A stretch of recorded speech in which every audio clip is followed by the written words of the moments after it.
Hello there, I'm Aldra Hill, and this is Hero Master, an epic game of epic fails. I sit down with the creator and artist, Jamie Noble Frier.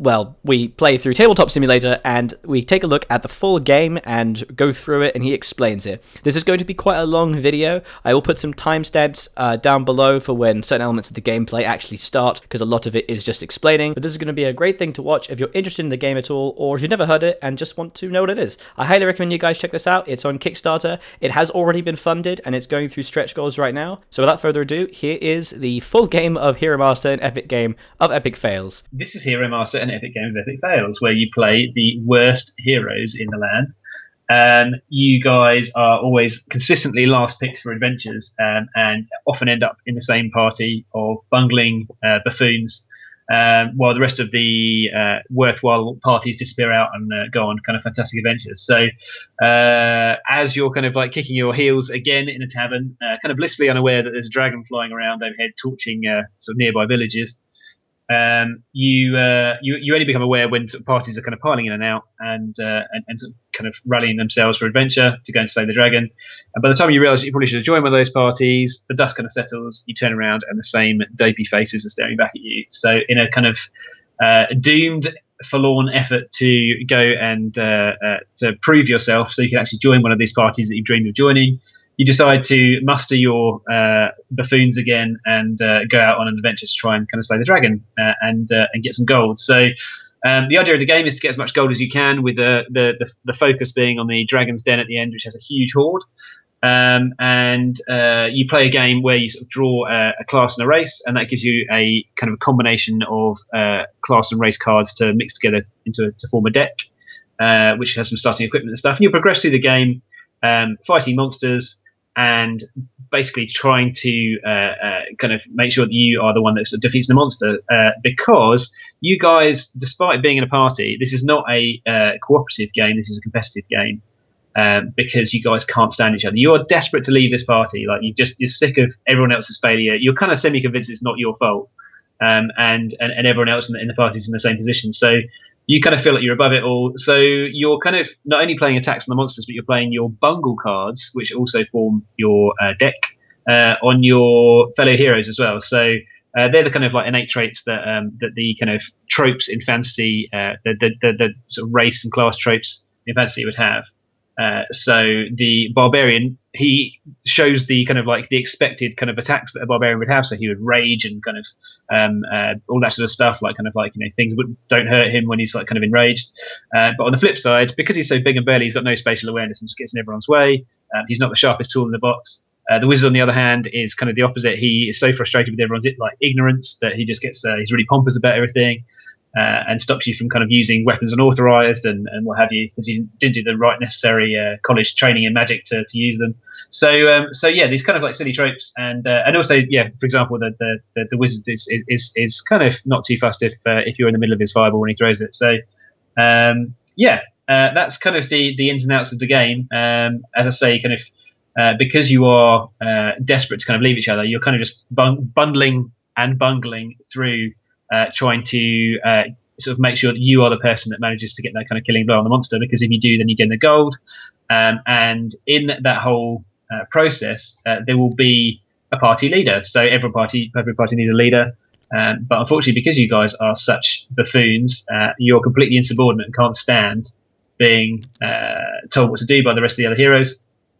So you'll be kind of squabbling and usurping each other for this party leader throughout the game, and it kind of just continuously moves around the table as you play cards. And the party leader is the person who not only gets to direct the party as to where to go, so the location they go to, they get to charge on a monster, so kind of select the encountered monster that you're all gonna fight, but they also get to lay the first attack on the monster as well. So, or should I say, resolve the first attack on the monster, which means when you get to the dice rolling stage, they will be the first one to take a shot. Now, I've just most likely missed over my 7, yeah, so it is very advantageous to have the party leader taken. So you'll see that as we play through the game.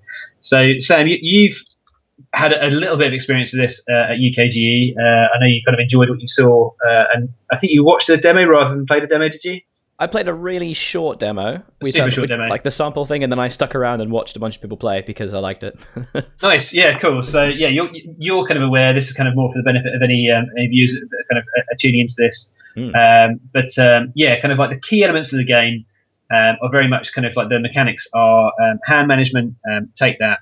There's a little bit of deck building, but the kind of other key one is the variable player turn. So which is to do with the party leader token, and those have become really apparent. I say hand management because it really is. That's probably the key focus, despite a lot of the interaction being kind of like take that with the bungles that you're playing on other people.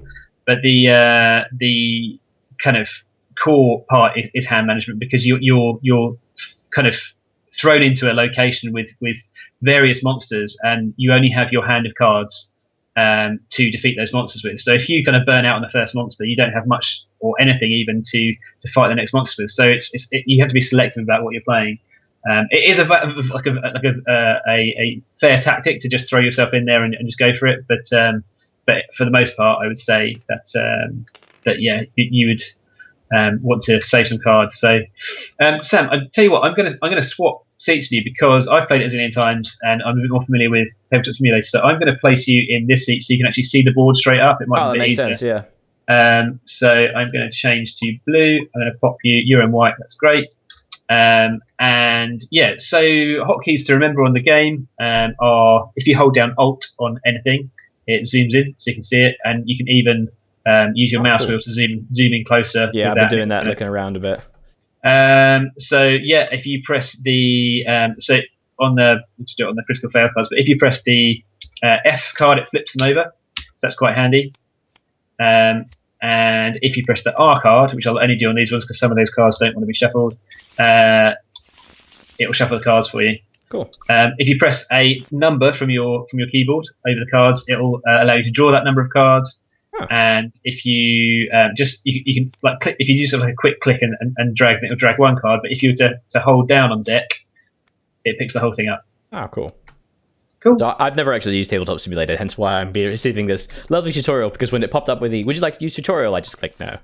Yeah, no. To be honest, like a lot of that is to do with kind of like uploading stuff as well. So yeah, don't have to worry too much about it and stuff. And like those tools down the left side of your screen, you pretty much won't need to do anything apart from the kind of pointer tool that you're on at the moment. So cool. Quick drink of water. Sorry. Sorry, cool. I do as well. So we've got. I'm really fortunate to have enlisted Ken Cunningham, who is amazing and has scripted this setup for the game, which is awesome. So I'll press the setup button in a second, but just wanted to sort of kind of give him a shout out to say thank you so much. He's really, really helpful. Met him through Mike from Grimlord Games, introduced me, and then we chatted through Discord. So thank you so much to Ken. It's really, really helpful. I've tested a lot in Tabletop Simulator. My main tester is actually in Belgium, so we use Tabletop Simulator so much. It's so great to just edit stuff on the fly and be able to test, but we've never scripted anything because obviously kind of things change and stuff. And now it's kind of like the kind of sort of final version with everything that it's all kind of scripted ready. So without further ado, we will kind of set up our cards. Now, usually because you'd have physical cards in front of you, because this is actually a tabletop game, you would draw a class and a race card to find out what class and race you were, and then kind of find the relevant decks and armor and weapons. But because we've got this amazing setup game button, we're just going to do that and it will select it for us. So I'm going to press the setup game button. So come on, cards. Cool. So now we've got a two-player setup. You are the Dwarven Wizard, the classic combination. I'm a human priest. These two cards are your hero cards. They're kind of like your special abilities that are unique to you as a class and a race. And then moving along to the right, you've got your equipment, which is kind of in the stage 2 area. Now, it's in the stage 2 area because you don't add any of this stuff or have to worry about any of this stuff until stage 2. So the kind of the encounters are broken to 2 stages. In the first one, you're laying cards down, and it's a very strategic kind of stage. You're kind of trying to jockey for the party leader position. You're trying to kind of get your best attack down on the monster without anyone bungling it. You're trying to kind of lure people into playing their best attacks, or you're trying to kind of lure them into playing their best bungles on you, and then kind of coming out with your kind of best attack sort of towards the end. So it's kind of like manipulating those 3 slots, because you actually resolve them in that order, 1, 2, 3. So and for each attack you put down there, the monster's going to attack you back. So you're kind of trying to limit the amount of damage that you're taking, but at the same time, kind of not end up scuppering your own best attacks by someone else kind of coming in and duping you at the last turn. You start off with 3 money, 3 gold, which is this one just here. And you also have your class and race deck put together. So in this small deck of 11 cards, we have got 5 cards from the dwarf, and we've got 6 cards from the class, and they are a mixture of attack cards and bungle cards, which is just the 2 different types of cards that make up your deck. There's more attacks than there are bungles, so there will be kind of plenty of opportunities to attack without being bungled. But bungles are key to kind of like to sort of scuppering other players' attacks. Along the bottom of your board, you've got your health track. So you've got 10 health. Everyone starts with 10 health, and if you hit 0, then you are defeated. You're removed from the encounter that you are in at the time, and your hand size is reduced by 1, which is this track, the blue track on the right hand side. So everybody starts with 6 cards at the start of a location, unless they've taken some damage and have kind of been reduced to 0 health, and then they would take 5 cards and 4 cards. If you manage to heal back up to 10 health at any time, regardless of whether you've gone down to 4 or 5, you get pushed back up to 6 again, so you're kind of like healed back to full value, full strength. The bonus with the wizard is, because they've got such weak armor, they actually get a bonus. They're enchanted robes, so they get a bonus card in their hand as well, which is quite a big boon for play, because it kind of gives you an extra advantage in combat, so it's pretty good. So yeah, if you want to, I'm just going to shuffle your cards up again, but if you want to press the number 7 on your keyboard over your deck of cards, and then it should draw them into your hand, so you should be able to see them. Want to. That's all right, man. It doesn't instantly do it, so I'm just going to flip those over again, and then if you want to press the number 7 on them once. I see. Yeah, I did press it twice. That's my. No, it's cool. I think everyone who I've spoken to, kind of doing this has done it the first time as well. So, yeah. So cool. So in your hand, you should have a bunch of cards. Now, if I lay mine out on the table, because it won't mean ever so much to you because you haven't played before, you can see that I'm just going to separate them out. So actually, it's already handily done for me. They're just out of pure luck. You can see in the top right corner of these 3 cards on the right hand side that they have a big red number in them in the top left corner. That signifies that they are bungle cards, and it also says it at the bottom of the card as well. So you've got priest bungle, human bungle, priest bungle. And on the left hand side, my other 3 cards are 3 attack cards, and it says that at the bottom there. but they don't have the big red dice in the top corner.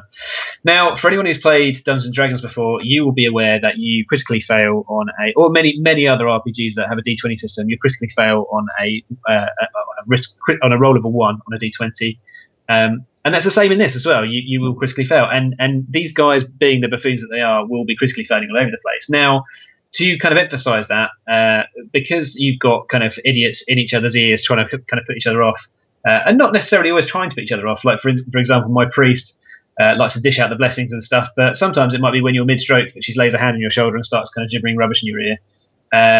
It might be that she decides that she's going to try and tithe you for the gold you just received, which kind of puts you off too. So they have stats at the top on those 4 kind of circular stats, which reduce your power to attack down. But the key thing about this is that big red 7 on the blessing card just there, that becomes your critical fail threshold. So you no longer roll a critical fail on a 1, you're actually rolling it on a 7 or less. So it's going to cause a lot more mayhem when a bungle's in play.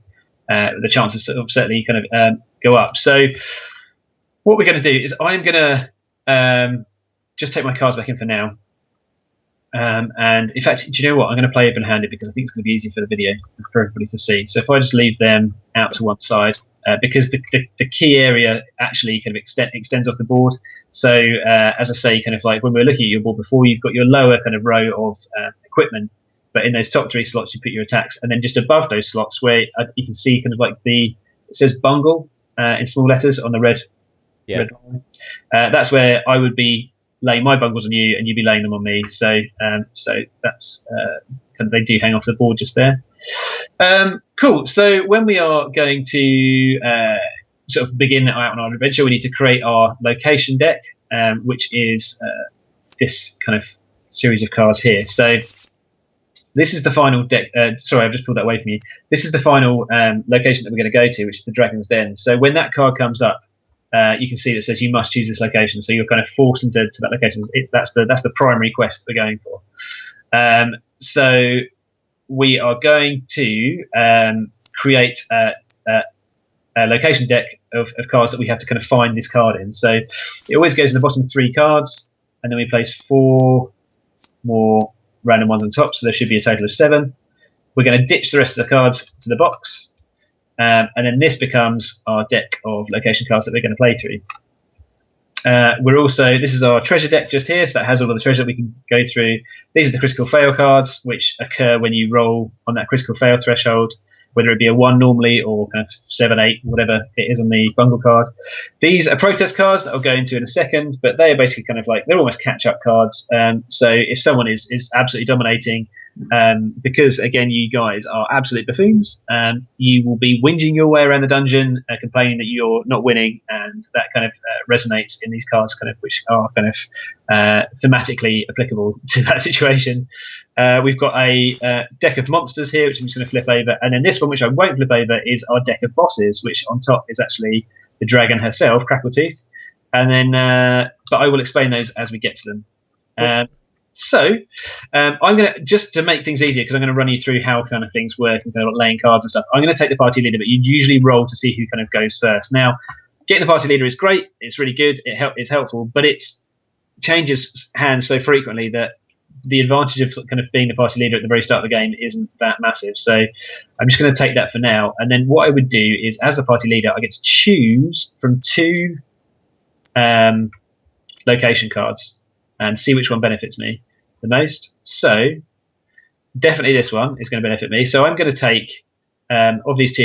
If you just press Alt on those 2, you can see. I've been doing that throughout as you show cards. Oh, nice one. Yeah, cool. So the Sacred Grove. I'm just going to run you through kind of the kind of the makeup of the cards. So in the top left, you've got the number of monsters, which is 3. So that's the 3 monsters that will be able to fight.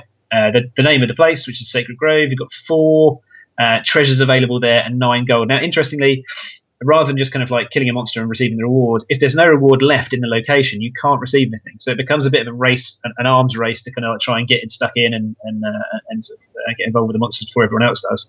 So 9 gold isn't actually that much for 3 monsters if we get some big ones. So keep an eye on that. Now, just below that, there's the image, and then for anybody who doesn't know, Hero Master, I'm the artist and designer of the whole game. So this is all my art as well as the gameplay. The next kind of row down is like a little crown, and that is the party leader sort of kind of signifier. So by choosing this, that would occur to me straight away, so I could heal 3 wounds. Now, I'm not wounded, so it's not massive benefit, but the next stage down is it affects the entire party. So when this card is drawn, which is what that little signal means, and there's a little kind of like helpful play match I'll show you in a second, Sam, which will help you with those symbols. I was just looking at that.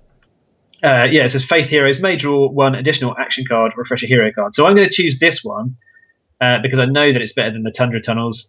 Because I could exhaust one of your players' hero cards, but I'm not going to do that because it's kind of mean right now in the game. So I'm going to do the one that benefits me rather than disables you. So we're going to throw that one away, the Tundra Tunnels. What I would say about the Tundra Tunnels, if you can just oops, I've just put it into my hand.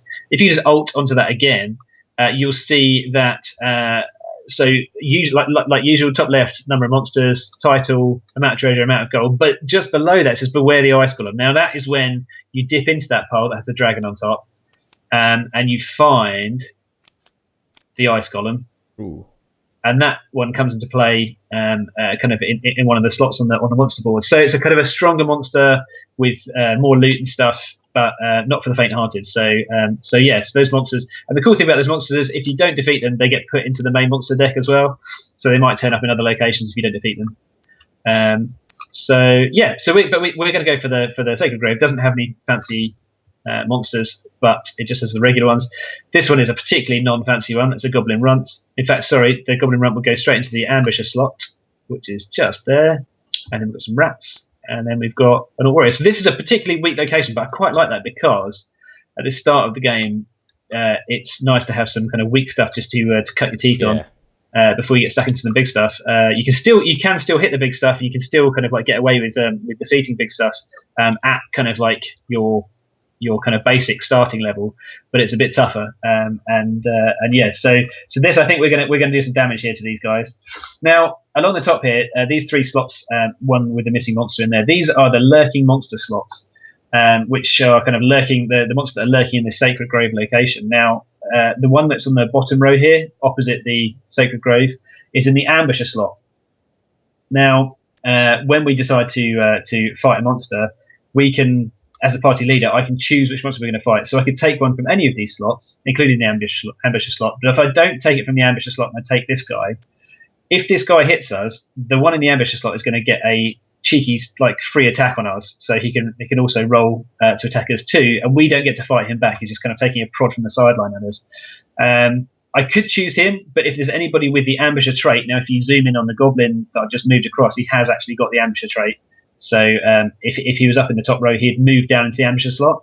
But if there's nothing there with the ambusher trait, which there isn't, it means that we are all good, and that nothing's going to fight us. So I am, because I'm a healer, I'm going to play to my advantages, because if I heal, despite the fact that kind of, if you imagine, obviously we are this bungling group of idiots, I don't really care so much if you do die, but if I heal, I gain bonuses from my gods for healing. So that's kind of the encouragement for a priest to heal other people.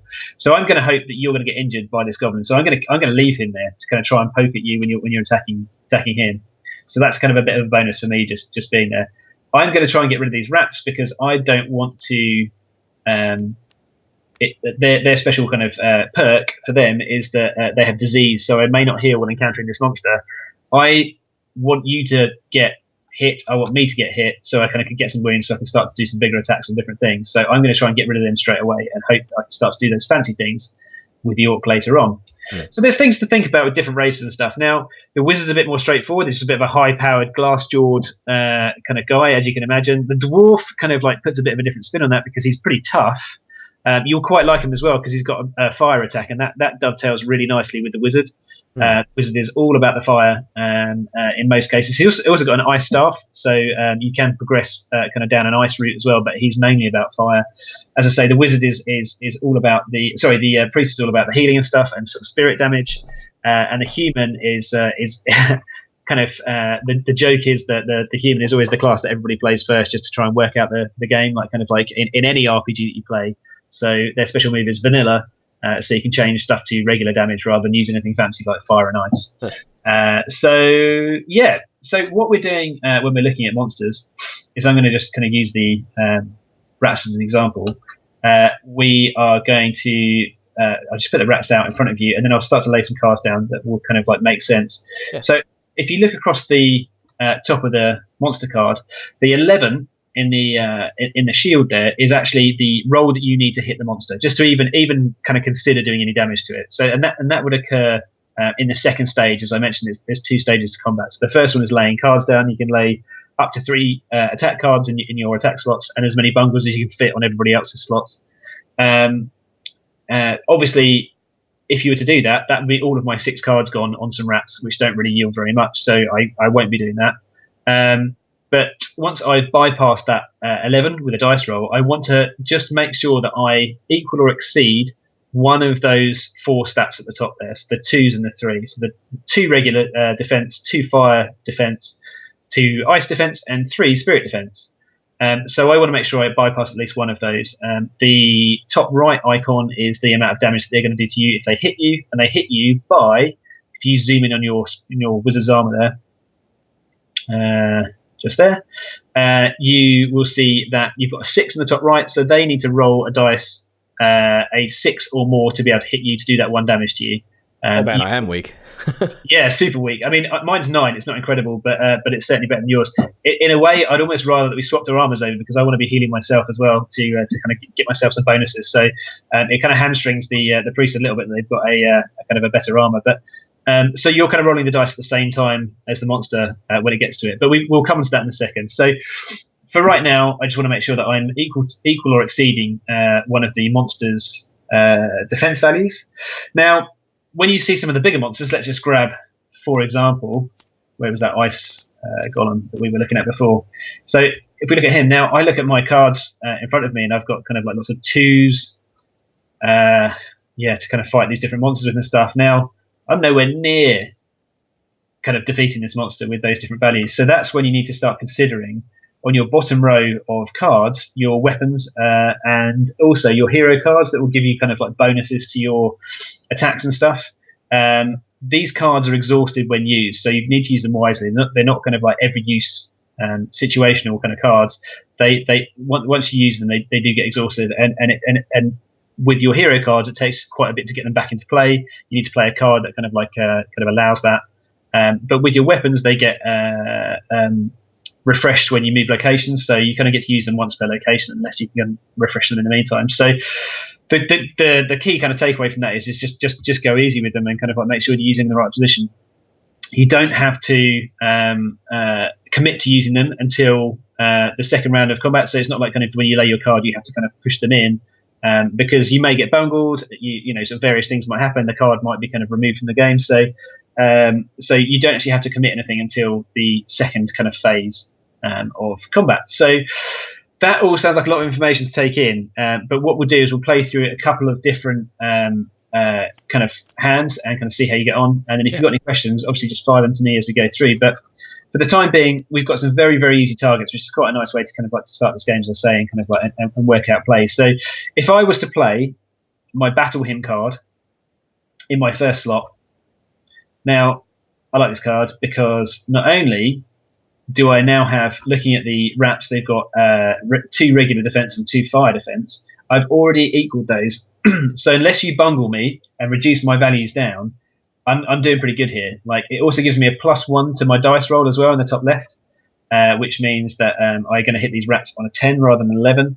And in the special text at the bottom of the card, which is just below the flavor text, you've got a take the party leader token or draw an action card. And the second part of it is if I kill the monster, then I get to refresh a hero card. So that's pretty good. So I'm pretty pleased with that card. I am already the party leader, so I'm going to draw a card into my hand and place that there for everyone to see.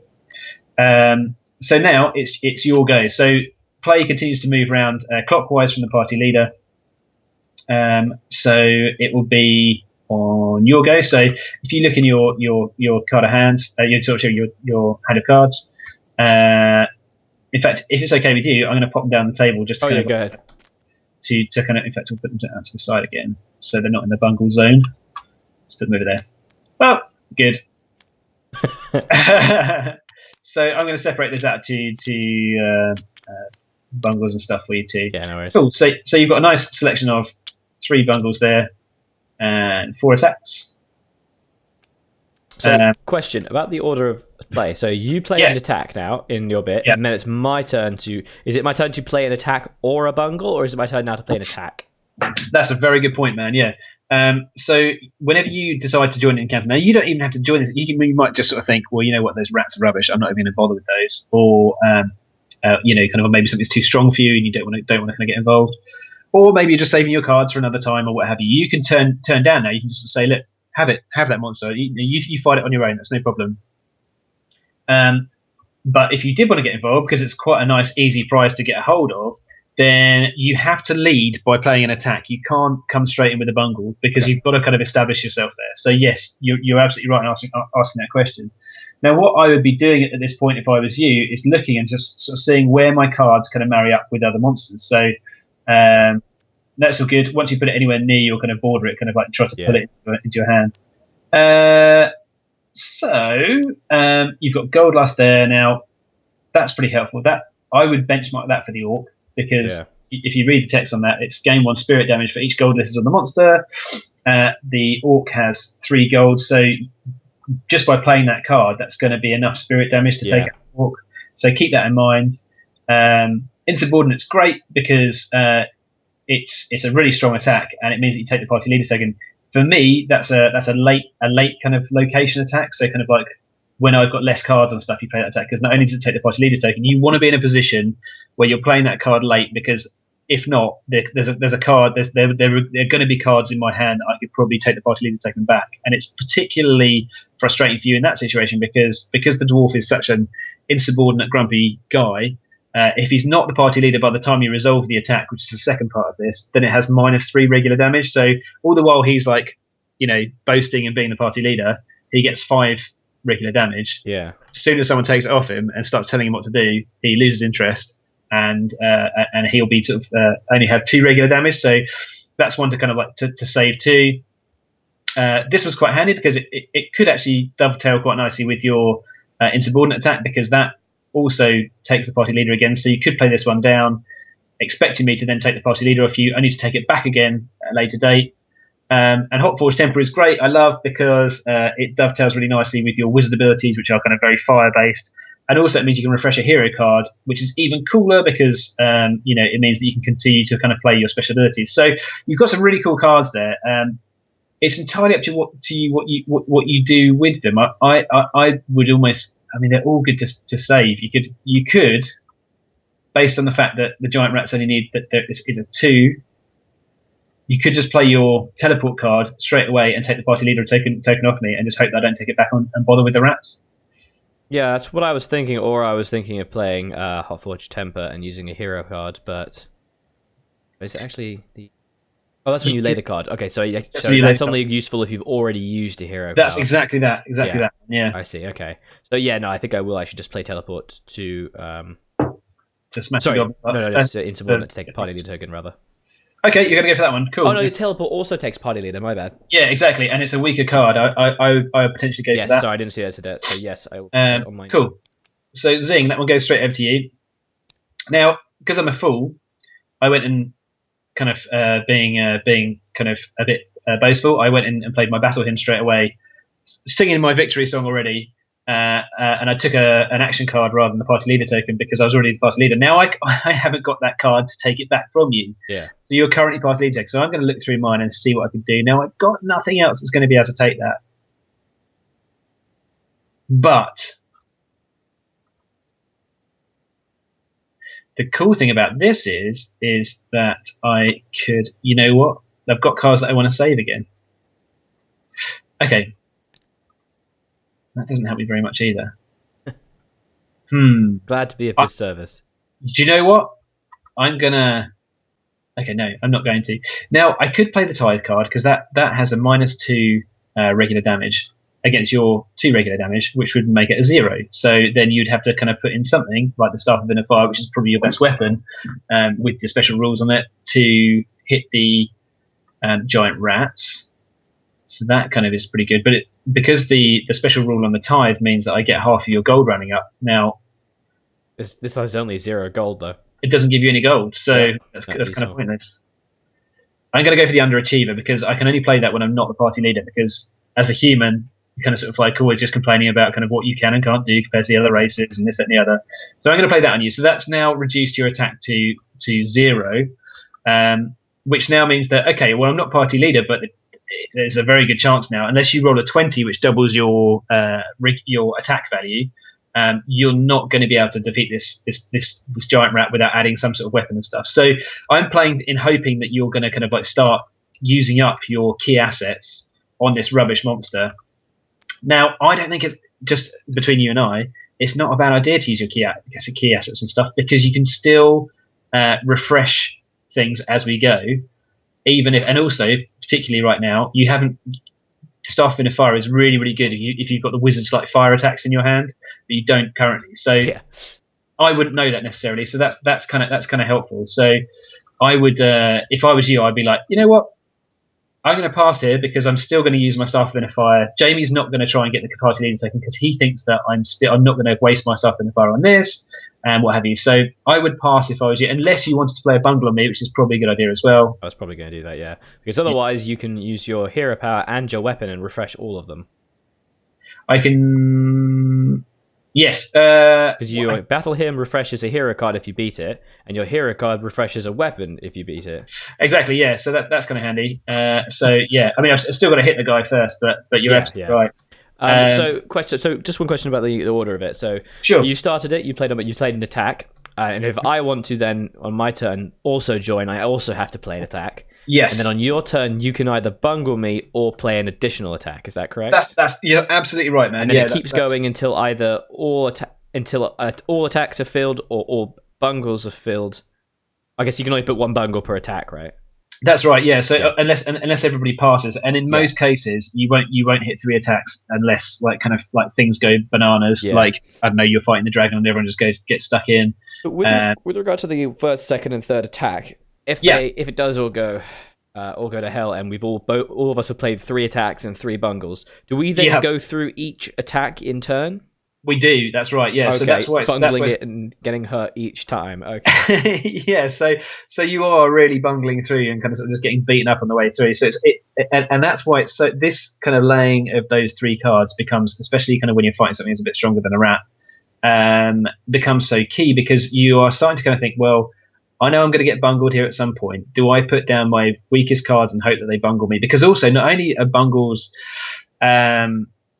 they're great because they reduce kind of value down and stuff, but you start to realise that the longer you stick around in an encounter, the more chance you have of swooping in at the last minute and taking the party leader token. So you're kind of trying to stall people as to kind of like, not leaving the encounter too early and sort of like passing. So yeah, it's kind of handy to kind of to stick in with that. So you could play something like, if you played, I was probably going to play. So wait, now that you've passed, I can now still add a bungle. Yeah? So I haven't passed yet because you've played 1 card, I've played 2, so it's actually on your turn. I was suggesting that you passed, but actually I was going to probably play Portly, so you couldn't add your mace. But the only trouble is with that is my fire damage on Battle Hymn was still... that's true, so that doesn't really do anything, so if you look slightly to your right at the magic shield, you're in a better area there. Yeah. Ooh, okay. But of course it does mean that you won't take any damage, but I don't want mean that. I don't want you to get the treasure though, so I'm probably just that's not a terrible move, because as a healer, you kind of don't want me to take that much damage anyway. That's true, because otherwise you'll get heals. And so when you how does it track how you heal things? So you'll see. So for instance, on this card that I'm just going to put down, I'm not going to lay this card, but for each wound you heal on one other hero, this specifies, this attack gains +1 fire damage up to a maximum of 5 wounds. So I'm kind of hoping that you're going to get absolutely smashed up, so I can just heal you for 5 wounds. And where is the heal? Sorry. It'd just be on your wound track, so down at the bottom of your. Is that like an ability, or is it a card that you use? Sorry. Oh no, it's just on this card. On this card that I just put here, I have the ability to heal 5 wounds on you using this card. Oh, okay. So that means you can then. Oh, okay. So you can be like. Yeah, okay, cool. So I'm going to take away 5 of your wounds. Right. You've already taken, and it gives me 5 fire damage on this particular card. Oh, okay, I see. So I'm hoping that you're going to get smashed up, and then I can kind of start to use those. But the priest is a bit of a slow burner. You're kind of like you kind of start off a bit slow and kind of like build up. So yeah, okay, cool. So now you kind of scuppered me there. So I'm going to hope that cool.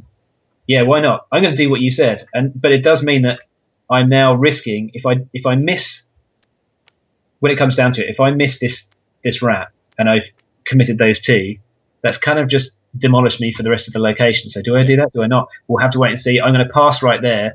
You're very welcome now if you wanted to play another attack on these rats. Now you're in the pole position to take them on.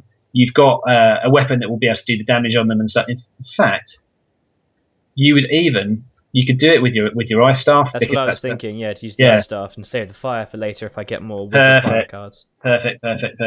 So is it now stage 2 where you add weapons, or do I end stage 1 first? You end stage 1 first. So if you wanted to pass, then we would move straight on to stage 2. Okay. If you want to add more cards, then you could do. Now I'm out. I can't come back in again. So you could just keep piling on the cards. But I would say save them, because I will now pass and prepare to use my one device. Okay, cool. So you've passed. The action is on you. You are the party leader. We're looking at kind of what's going on right here. Right now, you're not able to defeat the monster, so we're now going to try and find a way around it. Can I use when adding cards, so the weapons and stuff?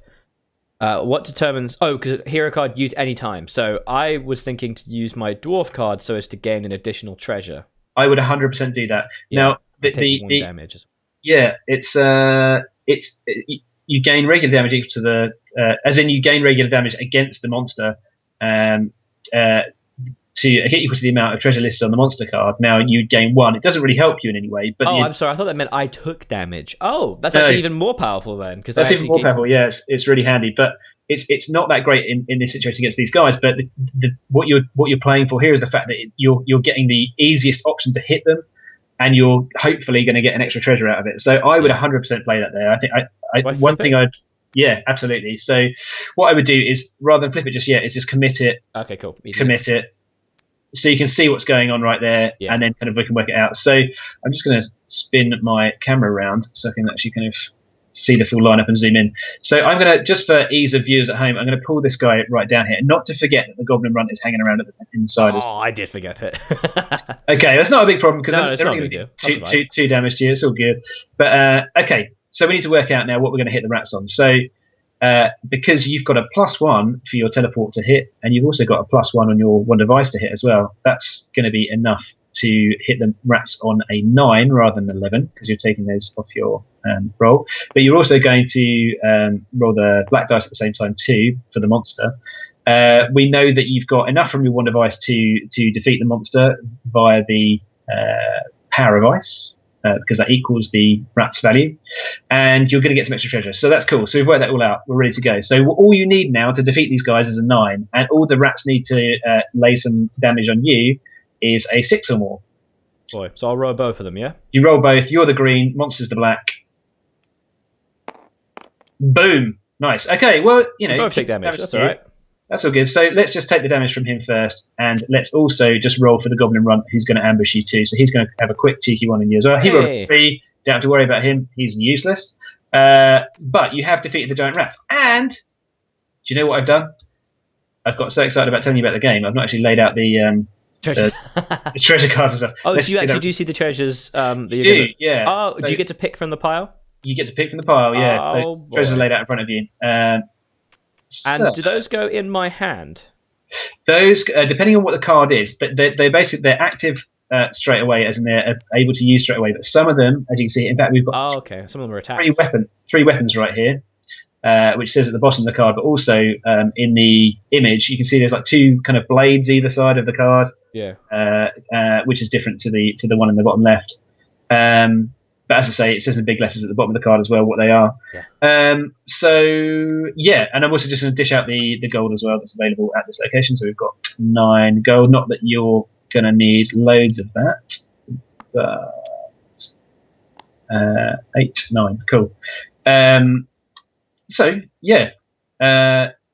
You don't get any gold, unfortunately, because the giant rats are rubbish, but you've just absolutely maxed out on the gold front just there, which is awesome. So I'm going to flip your cards over for you here, just while you're selecting some treasure.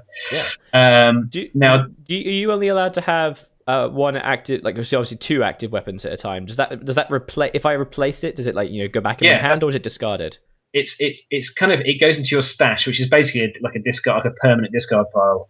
There is a chance that kind of like with very stretch goals and bits and pieces, there may be creatures and other things that make you lose like kind of your treasure permanently.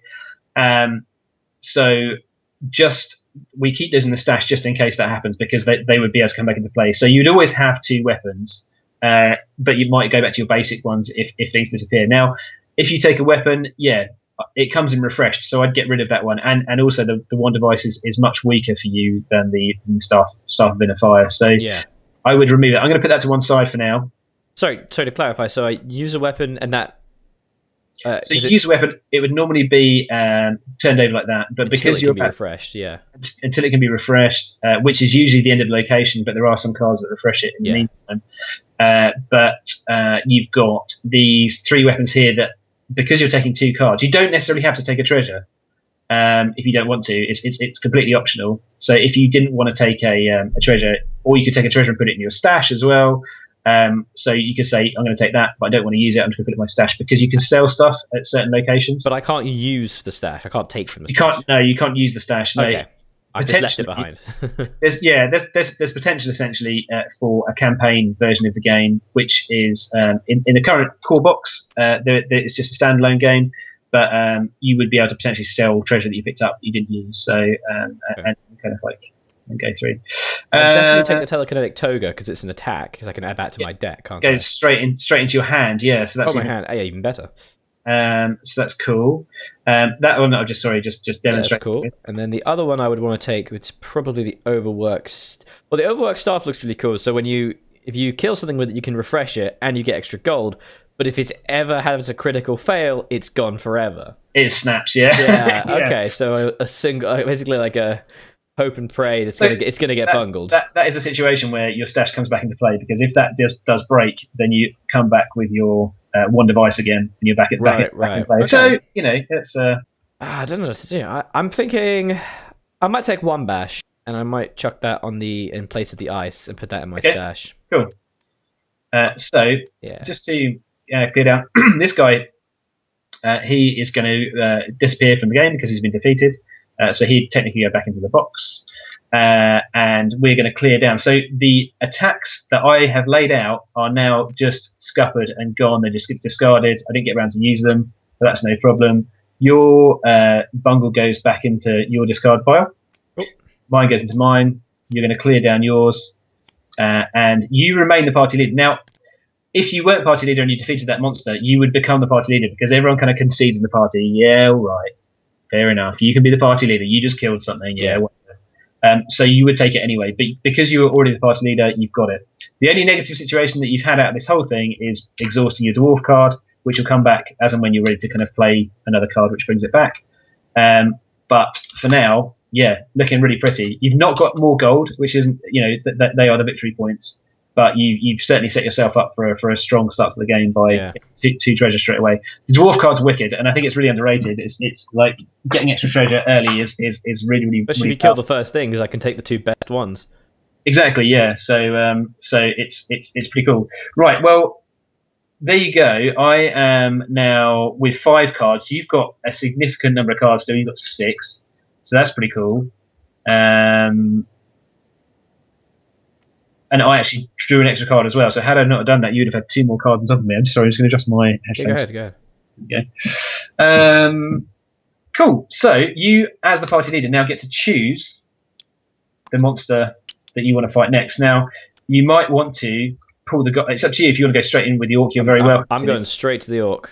I like it, man. It helps me because I want you to get ambushed still. So that's cool. Right. So you have to lead with an attack like I did before. So like it. Okay, you've gone straight in with that one. Now, I like it. You've got your best attack down because I'm going to come in and try and bungle something. Now, I haven't got anything that's going to help. Oh, I have. Oh, and that takes it down just enough. Oh, I like it. Hello. You can reduce it. I can reduce it down, yeah. So this just reduces it just enough. Yeah, because I'm on 4 at the moment. You're on 4. It'll take it down to 2. There we go. It was too early to play that, I'm afraid. Yes, it was. Cool. Okay, so I've done that, and that means that if you didn't already have the party leader token, I would have been giving that to you because I'm blessing you with the party leader token. Okay, cool. Not to worry. You've still got shed loads of attacks. In fact, I can't do that yet. What am I doing? What a fool. You got to leave with attack. What are you doing? What a fool. Outrageous. Right, okay, what can I do? Don't want to do that, but I do want to do that. Thank you very much. So I'm not going to get attacked by this monster this turn. Oh, I made a bad choice. Oh, well, that's all right. Cool. Right, okay. So you can play a bungle card, or you can play a... I've chosen the wrong thing. I now know what I should have chosen, but I'm not going to say. You've got 2 very cool... I really like these 2 cards here. Not being able to add weapons to an attack is very, very strong. Except that you're still going to beat it, though. Yeah, so in this situation, they're not strong, but generally lovely stuff. I need to... I'm coming for you, man. I started playing really, really like Canino. You did. I was being nice, and now... Don't worry about it. It's going to be fine. It's going to be fine. That's a treasure now. I am going to give you some Pompous. Bit of Pompous. There you go. Cool. Okay. Nice. Okay. So that doesn't really hurt me too much, which is good. I like that because I don't need to add an attack weapon to that anyway. Yeah. And what I should say about the critical fails is it's a real mixed bag of good and bad. Like it's kind of more mayhem than anything else, because the idea of the critical fails is that if someone's leaning on you and kind of like you're being pompous in my ear, telling me that I can't use this and I can't use that and I can't add weapons to my attack because I'm not authorized to use them, blah, blah, blah, blah. If you're standing there doing that, the chances are of me hitting you rather than the monster are quite high. So when playing through the critical fails, there are things like, I'm going to trip over and hit and end up falling into a trap, or I'm going to do something stupid and end up kind of like hitting myself in the face. But there's also a good chance that you might get bopped on the head as well by me sort of trying to get past you and do stuff. So just be aware that kind of by raising my critical fail threshold isn't necessarily a super good thing. Okay, so I'm going to do what I said, and I'm going to do that, which means that it scuppers your attack. I have plans. I like it. That's good. I mean, you're already significantly winning by having 2 pieces of treasure. It's pretty good. I need to claw it back. I'm thinking. No, it's cool. It's definitely a thinker. And I think this is the point. It's sort of like, while you're thinking, I'm just going to kind of gibber on a bit. But this is what's come back from reviews, is that from a game that kind of has this like kind of comedic humor, light-hearted artwork and all that sort of stuff, it kind of feels like a bouncy sort of like, it'd be a super light game and this and the other stuff. There's some real strategy to think about now. As you can see, by playing that card first, that was a really good card that would have kind of like won you the day. But by playing it first,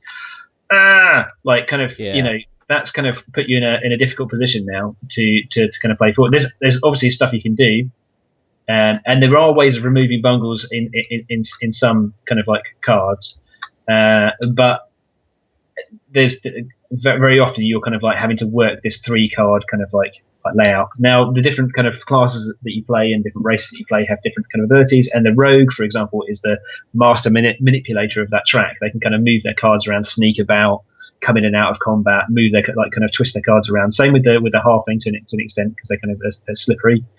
But for us right now, it's a bit more tricky. So what have we got here? So basically, you can sort of yoink one of my weapons for the duration of this attack, which is quite handy. Mm-hmm. So I like that. That's going to be quite good.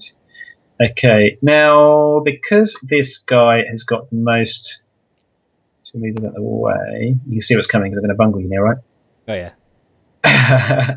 Right, what do? I'm going to. Right, I'm only going to play this on you because the orc has the most gold here, and I want to use me as much as you like. Don't worry.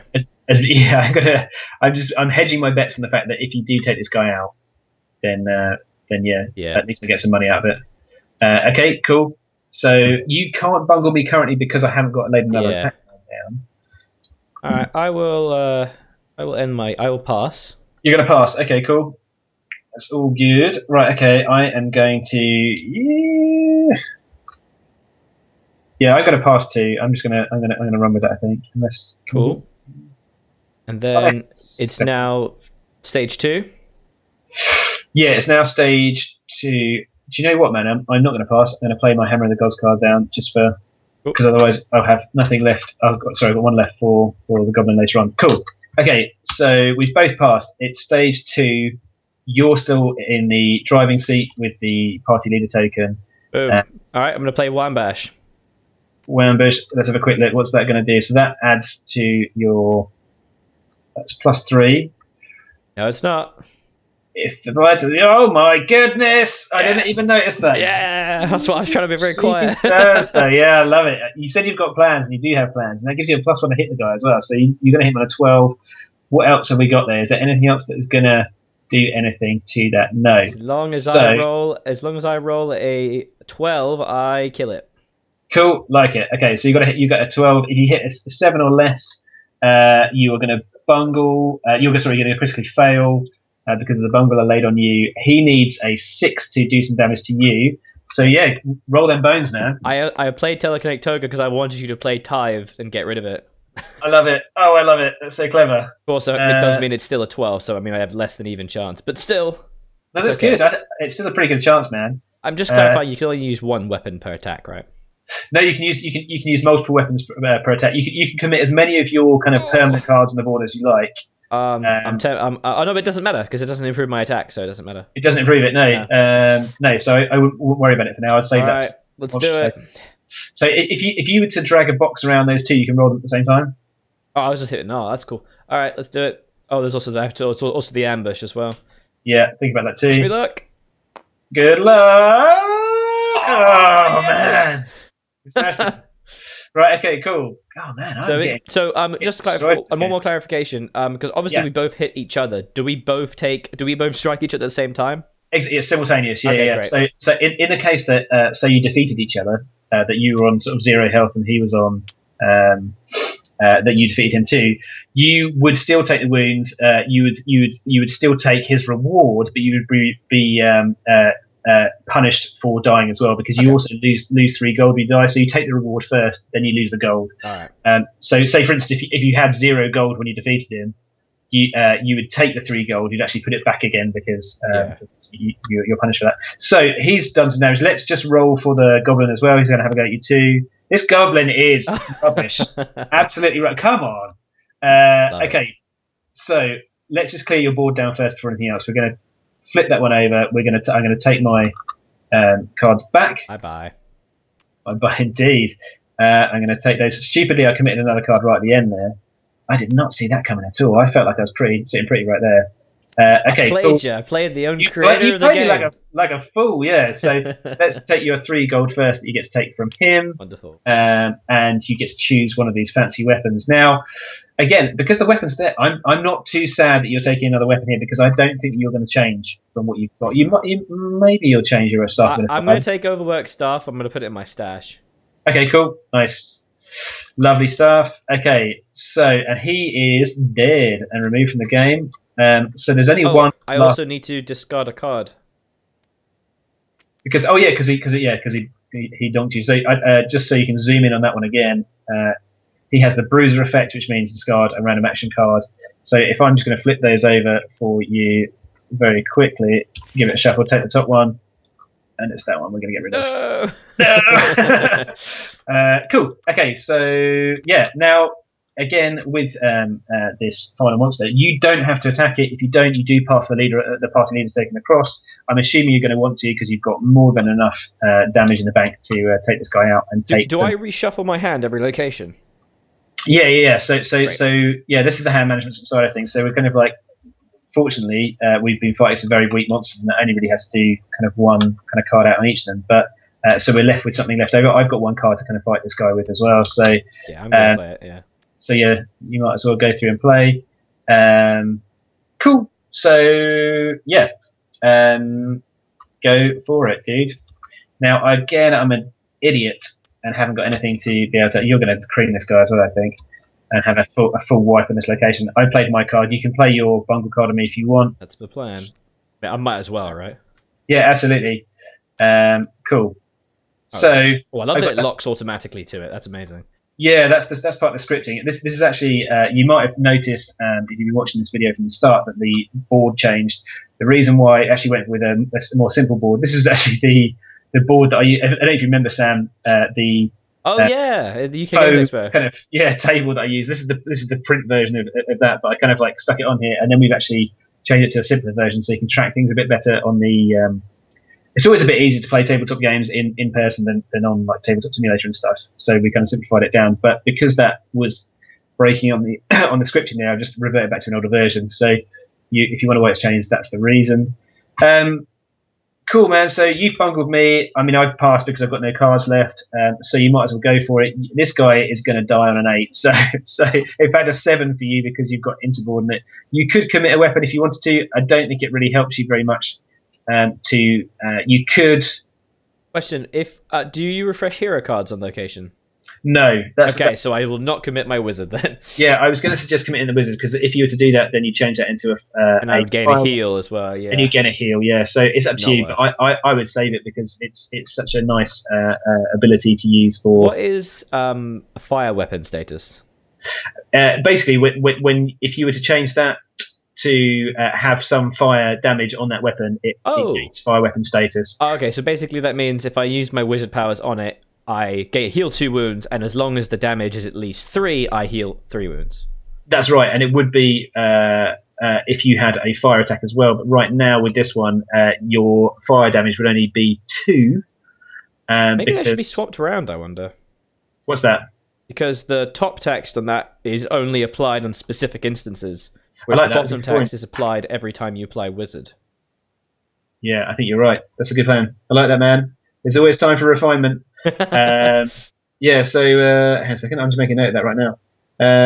It's much more likely that I'm going to use the bottom one than I am going to use the... Although necessarily not... Actually, that's not the case, because I have quite a lot of cards that do fire damage, so I think I might be just being an idiot. Because I have a lot of cards that do fire damage on their own. Yes. Yeah. If this weapon gains fire weapon status, that's only if... Is that if I turn it with wizard powers, or is that if I use it with a fire attack? Only if you use it with your wizard power. Okay, then... I just got confused. Scrap it. Scrap it all! Scrap it. Yeah, cool. I knew there's a reason. It was meant that way all along. No, it's it's a good point, and it could be argued either way. I think actually in that case, but I think the way it is now makes more sense. Cool. Right. Okay. Well, in all honesty, productive. I would not commit it in this situation. I think you're doing fine as you are. Yes. Cool. So go for it, man. You need to hit this guy on a 7 because of your +1. Oh, come on! And he still managed to miss you again. He hasn't hit me a single time. Just deserves to die. Right, okay, cool. So you're going to take 1 gold from this guy, and you're going to put that in your stash, I guess, yeah. Oh, my goodness. What? I just... Right, no more missing nice guy right now, man. I'm all out. Yeah. I'm going for you. What happens with the rest of the gold? That is, we never found it. It was left behind in probably a sock drawer or something of the goblin. Wait, when it says the 9 gold within the location, what happens if you draw monsters that have more gold than that? Then that's it. You're it's a race to get the gold before everybody else does. So wait, you can only get 9. That's right. Oh, yeah. I see. Okay. Cool. So I'm just I'll be doing the same with you as well. But I've just I'm going to refresh your weapon because we just left the location. Starting a new one, and all of anything that was left in our hand and anything that is in our discard pile gets shuffled into our pile. And then I'm going to take 6 cards. You're going to take 7 again because you've still got the wizard's armor. Yeah. Cool. You can't refresh your dwarf card just yet, but that's not a problem. I'm sure it will come fairly soon. Ooh, now, new cards. Here we go. This is where it gets a bit interesting because if we look at your gold, you've got 7. You are dominating me, and this is where my character starts to whinge and complain and just wonder why the world is always against them. And I get to draw a protest card. What's the thing that allows you to draw a protest? Because I've got 3 gold, and you have 7. Oh. So I'm basically whinging, saying, "Why? Why is it that you always get?" And perfectly, very apt. This card is called My Fair Share. So I'm complaining essentially that I'm not getting my fair share of the gold. Cool. So that goes into my hand. It's only available for this one location, and I throw it away if I don't use it. So it just basically gives me a bit of a kind of a perk to say, yeah, you're in the lead. You've got loads of treasure. I've got nothing that's going to help me at the moment to kind of like get the edge back. So it kind of helps me catch up a bit. But it's only a 1 shot, so I don't get to keep it. It's just it goes back again. There's 4 of those. There's enough basically for each player in the game. And basically, you kind of will just making a note of something as well. So kind of like, say if you and I were still moving from one location to the other and we both had 3 gold still, we'd both draw 1 because we both would just complain to each other being like, why are we so useless, this is rubbish, I'll never get blah, blah, blah. So yeah, anyway, you are party leader still. You get to draw 2 of the location cards. I'm going to let you set it up this time because that's just shuffled them up. Sorry, man. I'm just going to put those back. My bad. No, I think that the dragon might have. Just hold 1 second. The dragon might have moved. I'll look away. That's all good. Okay, cool. I think you should be able to draw 2 now. That shouldn't pop up. I think I held it down too much. I don't know why it shuffled, but well. It's just if you do like a oh. Where'd it go? Second, it just popped into the race. This is all the little nuances of the text. Yeah. So cool. I will let you. So I'll let you take the reins on this. Man. They both have a beware of. Okay. They do. Yeah. There's both a monster in both of those. Right. Well, the first one allows me to heal 2 wounds because I'm the leader. Well, The second one allows me to refresh a hero card, which is very beneficial. Here, the least guard may discard an action card to heal all wounds. If you don't have any wounds, it doesn't benefit you. Strength, discipline, hero cards are. What's strength, discipline? What I'm assuming it's like. Fighters? Yeah, so if you look, yeah, that's right. So if you look at your wizard, you've got magic, discipline, top left. Oh, there it is, right. Card, cool. Yeah. So each of those, and I have a faith. So it doesn't really affect anybody. Yeah. So right now there's one for agility, there's one for magic, there's one for faith, and there's one for strength. Yeah. And but obviously, as more stuff gets released for the game, I'd love to add more classes and races and stuff that kind of have different abilities like that. Am I allowed to look at the monsters that will be drawn, the Etin? And the troll? Absolutely. Yeah, that's fine. Yeah, so you've got the Etin, I want to fight, which is in the Proving Grounds, and then they've just pulled the troll up there. In fact, the troll is probably going to be beneficial to you because you are fire, and he doesn't like fire very much. Oh yeah, that's what I was thinking. And also, you may not heal when encountering this monster. Nice. Yeah, he's diseased. Stinky old disease. Got to hit again for an additional wound up to 2. Oh wow. Yeah, he does. He's a bit of a meanie though, because he's going to jump on you and continue to damage you with his maul attack. Alright, yeah, I will go Troll's Kitchen. Like it. I think this is the one that we demoed a lot at the UKG, so you might well have already seen this one. So he's going to heal 2 wounds straight into there because the boss monster always goes in the rightmost slot of the lurking monsters. Only because if you all decide, so the party decides to scarper from the dungeon before killing everything, it's this guy that's going to hit you out of everyone first. So it goes. Cool. So where are we? We're going to set the dungeon up. So we need to do 3 treasure, which I forgot to do last time. 1, 2, 3. So we've got a weapon, an armor, and a bungle card, which are available in this location.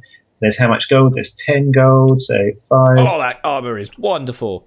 2, 3, 4. Yeah, so the treasure is exquisite in a game. There's one extra one there.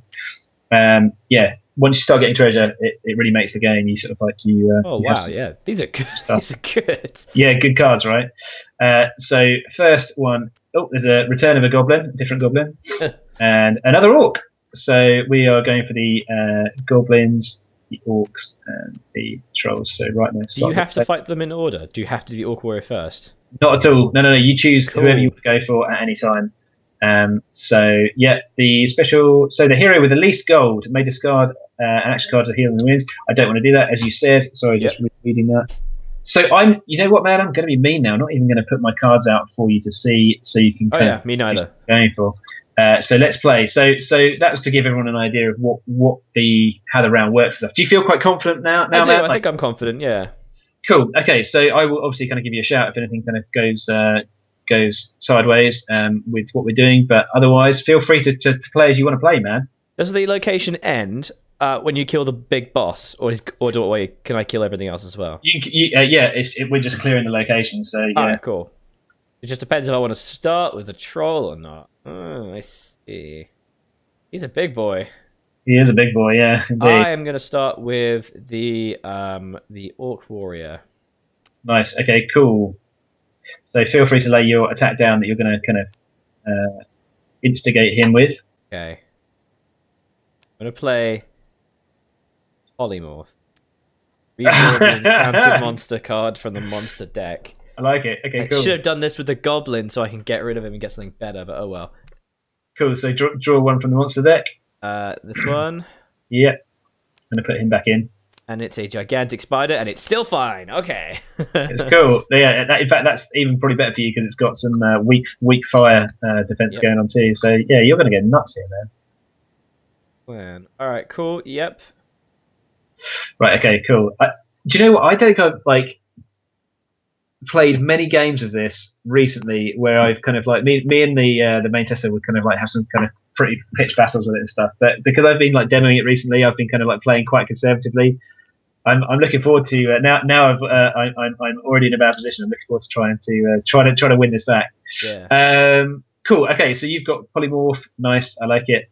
I am going to keep that. Yeah, that's fine. I think that was the right.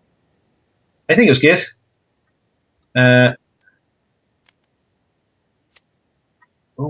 Oh, hang on a second. There's so The much plans are stuff I can real. do here. The Yeah. plans are real, man. Yeah. What do I do? Okay. Okay, that's fine. Hop. I'm turning this monster again, so he's not going to. There's not. Okay. Ooh, okay. It's exciting. I'm excited. This is. Yeah, well, when I played it at UKG, I kind of saw how it would work with some, with some me figuring it out, and I was like, I feel like I could probably do some real annoying things in this game. Yeah, it is. I didn't really get a chance at UKG because obviously it was a demo, and you're kind of still learning it. But the reason I was quite excited about this is I could see there's going to be a lot of. And I played this card. Yeah, skullduggery. Yeah, absolutely. I enjoy greatly. Yeah, no, it's a lot of fun. I think it's kind of like best laid plans and that sort of stuff. Yeah, and absolutely. Kind of but there's, as you saw with your like Wambush earlier on, there's quite often a route back out of it again that someone hasn't noticed. So, even me has played it a zillion times, and I'm like, my God, like how did I miss that? Like, tripped up at the last hurdle. Yeah. You were just about to play your next card, I think. Yes, I was. I was just trying to decide if I want to bungle you.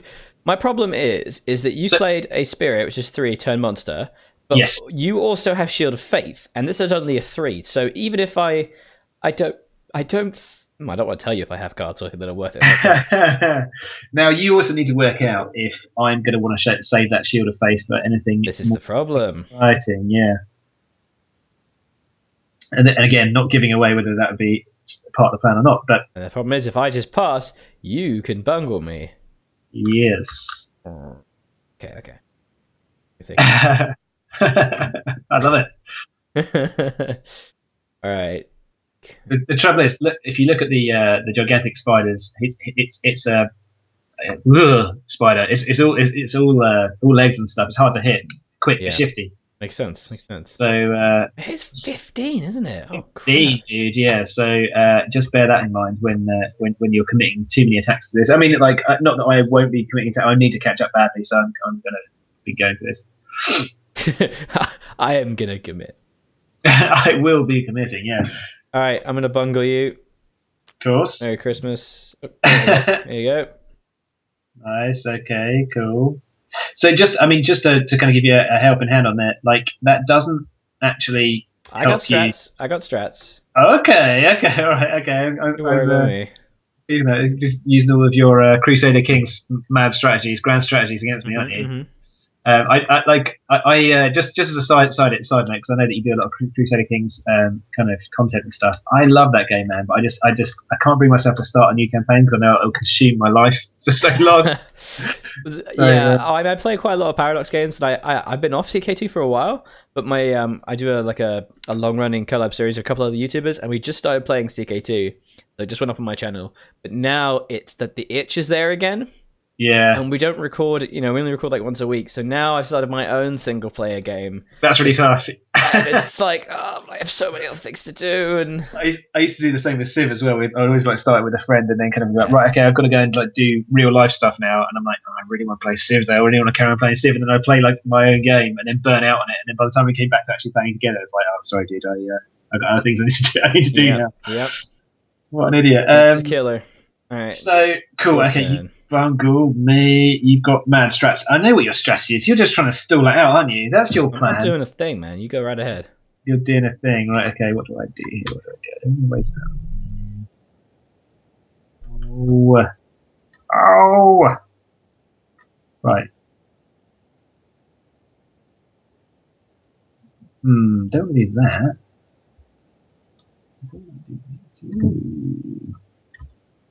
Okay, but I am going to do that. I'm going to play again. My character, being a human, is the most boring race to play because they're just human, right? No one wants to play human. So I play my boring card on you, where I'll be telling you boring stories that you've already heard as a more venerable race. So yeah, that's going to bring you down. So it's up to you. But I do have to discard a card to be able to play that. Mm-hmm. So which card do I discard? I'm going to discard.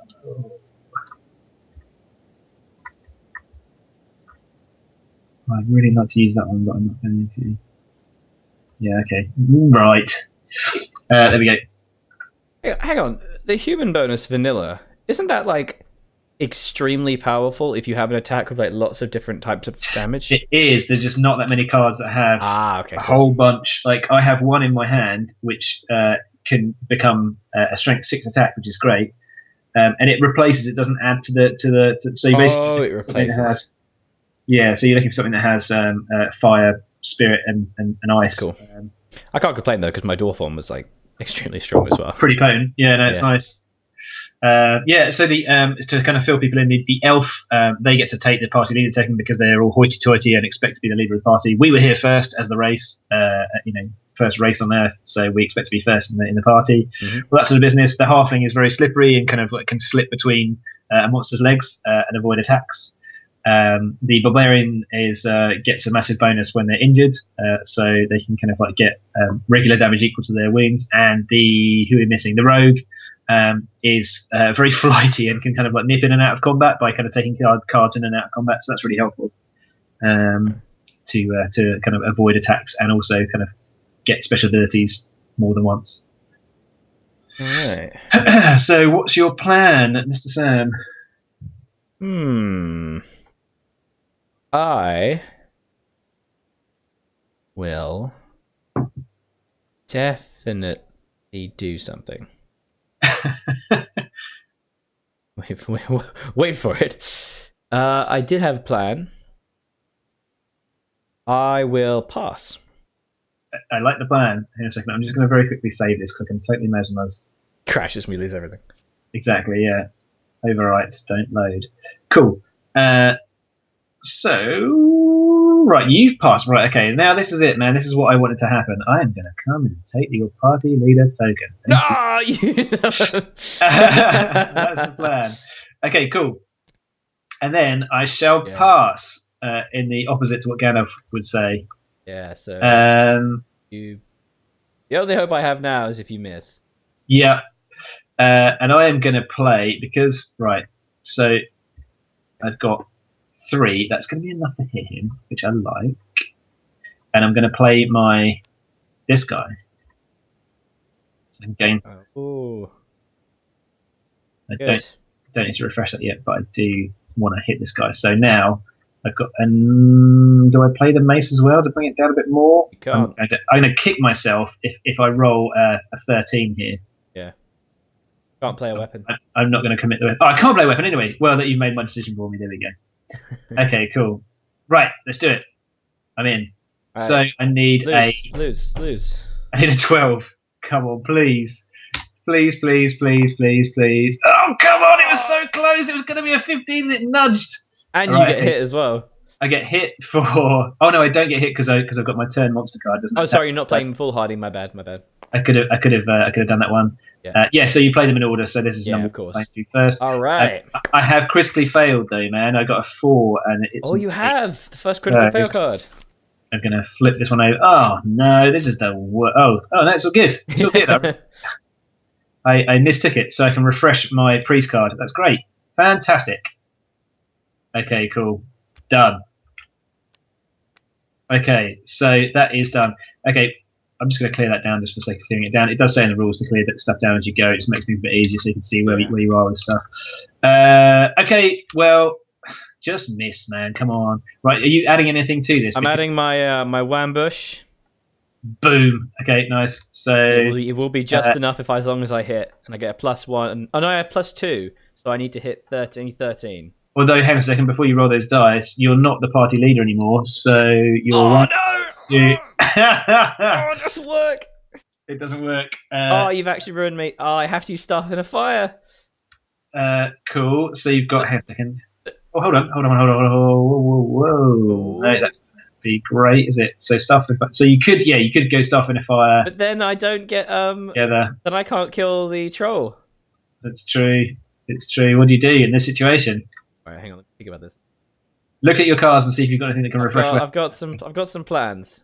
You got strats again, mad strats. Got the mad strats. I think. It's not great, but I'm gonna have to use. Do just remember again that So many things. this guy's hard to hit, right? Like, are you going nuts on this guy? Are you gonna? Oh, that's the point. Yeah, but the problem is if I don't do that, we just have to fight him again. We just have to do. Yeah, exactly. I get another shot. You'll get him. This is the thing. Do I pull out? Do I just accept the loss, or do I? I am going to definitely do something. All right, no, hang on a second. Hang on. I've got a plan. Just give me 1 second. Okay. So good. Okay. Me asking this question is definitely going to betray what I'm going to do. But the use of a hero card. Asking for a friend, right? Yeah, asking for a friend, yeah. If you use a hero card, it says to use any time allowed. When is the time I'm allowed to use a hero card? At what point must I declare it? Oh, I see. So it's based on the icon that's shown on the hero card. So in your case, it's just before the dice are rolled on that one. And if it's combining with another, if I'm doing multiple cards that have resolution, can they be done together, or must they be done sequentially? No, all happens at the same time. Yeah, it's all kind of like all piles in. Okay. So if you're getting some sort of crazy multiplier bonus, it's all going to kind of like occur at the same time. Okay, cool. I have got this, so do not worry. So are you saving your stuff? No. Hang on. Oh god, I'm not sure. Alright, give me 1 sec. So just so I know what to do. You can't play anything from your hand right now. Your hand's now locked, right? Yeah, no, I know. I'm just determining my bit what I want to do. Got you.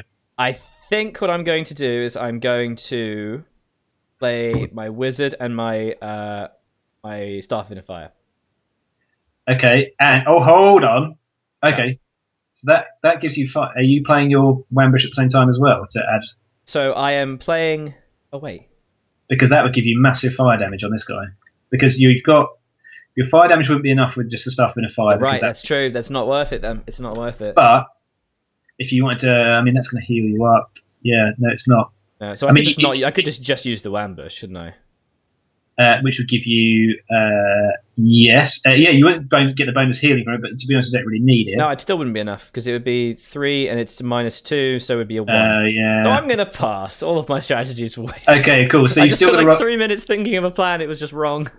You've got to roll the dice anyway just to see because you might critically fail and something cool happen or whatever. No, so you've missed him. He has hit you for 2, and you've got to exhaust the hero card anyway. Oh, oh no! What's flip again? Is it F? F, yeah. Obviously flip, yeah. I'm sorry, dude. That was a sucky. Yeah. It's cruel. It's cruel. I'll survive though. He's hit you, so the ambusher has to give you a go as well. Oh yeah, so it does. This goblin, honestly, the goblins in this game, they need to go back to goblin school. They are just getting absolutely abused. Right, okay, I'm just going to clear your board down very quickly for you. And right, okay, we're on to this one now. Because I've got to refresh that card, I'm going straight back in with it again. Let's go. I need to do this. You do. So I've got 11. 11. Come on. I could go to a 10 if I was really going for it. Is that going to be very helpful? No, I'm just going to keep it with that. Come on, 11. Oh yes! Yes! Come on! It's hit me as well. So I have to exhaust a hero card. I'm exhausting both of those hero cards now because I've used one and he's hit me to exhaust one. To be honest, he was going to hit me. My armor was -10. He's always going to hit you because you're full. He's always going to smash me, yeah, because I'm foolhardy and I'm an idiot. Right. Turns out that I am a massive idiot. So hang on a second. Take 2 damage. Bye spider.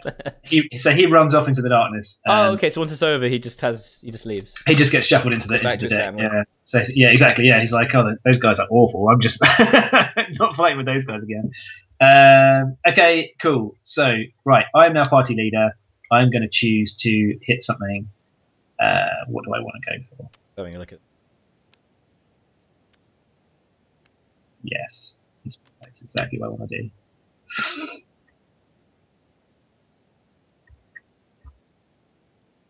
Okay, I have played Forgettable, which is just to fill you in. I can nominate another hero. The monster attacks them instead of me when resolving the attack. Oh. I will be nominating you. Just You full cruel disclosure. monster. Because the human is again so like basically like the most childlike race of the party. They're so forgettable and so boring that the monster just forgets that it's attacking them and attacks someone else.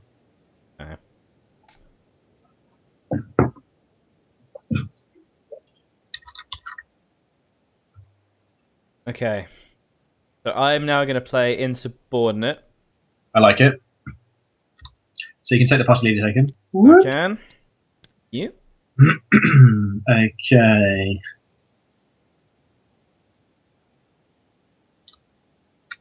Okay, well, I'm no longer party leader, so I can play this. And I can refresh a hero card or a weapon, so I will refresh my priest card. Nice. Okay, cool. Yep. Oh, it hurts. Okay, I will now play... Do you know what? Like, despite thinking I had that entire thing wrapped up with that spider, still managed to bodge it. Still, that was my one shot back into the game just there. I managed to bodge it. Okay. I will now play... Second. Iron Maniac. Yeah, nice. Yeah, this is where it all comes to fruition. Yep. Oh, maybe a wizard card though, right? But then maybe it refreshes. It refreshes. Yeah, you can refresh it. Hello, please. Yeah, okay, cool. Like that. Right, okay. Well, the only thing I've got left is this. I'm gonna play my fair share. Right. But do you have no cards left? I'm done. Yeah, so I'm out. Yeah, so both this troll now is at your mercy, and the goblin, if you are so inclined to leave a card for that, then that's possible. Boom! Teleport. Nice, I like it. Okay, so you snuck in there. You've moved that one along. Nice. And now, oh, hold on. Wambush now becomes much. You've literally teleported in with a Wambush. I love that. That's such a great storyline, right? Like, been holding that, been preparing for this moment. It's wonderful. Right. Basically, okay, cool. the reason I played the spider first, and the reason I was doing all my weird stuff, is I was trying to make you get rid of all your cards. The fact that you used a card that made you get rid of another card was just a benefit. Yeah, absolutely. Well, yeah. That is mad strats, man. That's why you are the grand strategist, right? Okay. So go for it, dude. You're gonna play your teleport attack first. Yep. Which could result in some pretty nasty troll soup. I'm going to be using Wambush, so it will have 7 damage, so it will be sufficient to kill him. Yep. You've got +2, I think, to hit. Is that right? So +2, which means I have 11. 11. Oh my god, it's actually very easy to hit now. Come on, this right. Can't possibly happen. Do it! Ah, come on! My strats! Nice, and he's got my mad strats. He's hit you 3 damage, and I'm just gonna, before you even take that damage, let's just roll for his maul attack. He's gonna do an additional wound. Sorry. Okay. Oh wait, what am I doing? Oh, I'm hitting both of them. That's why. Sorry. Okay, so it's an additional one, yeah. Yeah, so just 1 extra wound, yeah. 19. Yes. Oh my god! And then another one again. So he rolls. He's got maul 2, so he rolls twice. So that's 5 damage that he's done. And then the goblin gets to roll as an ambush as well. So see if he actually finally manages to do something. He's not going to. Don't worry about it. Oh no, he has. Okay, so 4 wounds. 6 damage, man. Altogether. 6 wounds. Oh, I'm on 1. Oh no. Yeah, this is the trouble. This all those strats ruined. Mad strats. Okay, cool. So this is where the wizard comes undone when they get a whooping, because do you know what's going to happen now? I'm going to play my forgettable attack and finish you off. No. Okay. So nominate another hero. I nominate Sam. Oh yeah, crazy. So I'm going to roll, and his attack will potentially hit you. It has hit you. Why didn't you also play a weapon to try and kill it? Because my weapons won't quite manage to get there with those. Oh, you're right. So they wouldn't. So I just passed up on that. He has hit you, unfortunately, with his 9 versus your 6. So unfortunately, that means that. Ow. My face. So your hand size goes down to 5. You're back in the game at 5, but you are removed from this combat. And you also sadly, this is the bit that I love the most. Oh, don't do it. 3 gold onto the troll. Oh, he picked up my remains. Yeah, so, and now I'm going to try and swoop in with my final. This is where I add my mace and this guy. So now I've got 2, 6. Yep, sufficient. So it's 6, and I've got 3, 4, 5, plus 5 to my dice roll. So I need 8 or more. Come on, 2, you can't. yeah, plus 5. Oh man, this was. Can't fail this. Yeah. so no. Now I get the 5 gold from the loot. I get your gold as well, and I jump heavily into the lead. I get 2. Boy, 2 treasures. Before I get carried away, he does hit me for 3. 1, and the maul. 2, 3, and the maul. 1, another maul. Right, that makes me feel a bit better. Okay, and then the goblin gets to try and hit me as well. Let's see if he gets a few. What is with this run? This run is awful. Okay, so I get that, and I get to take 2 treasures. So I'm going to take.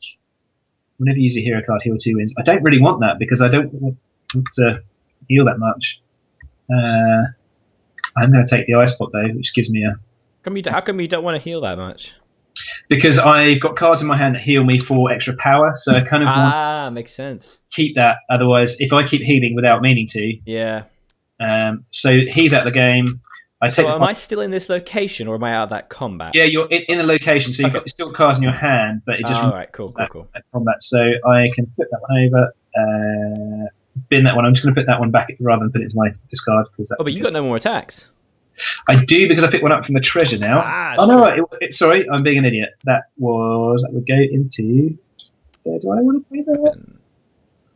I don't want that very much, so I'm going to put that.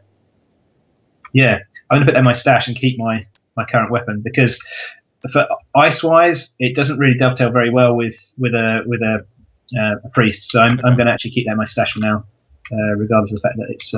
So yeah, no, you're right. I have no attacks to hit this monster with, so I have to pass the party leader taken to you because I can't do it. And see if you want to put something in the tank there.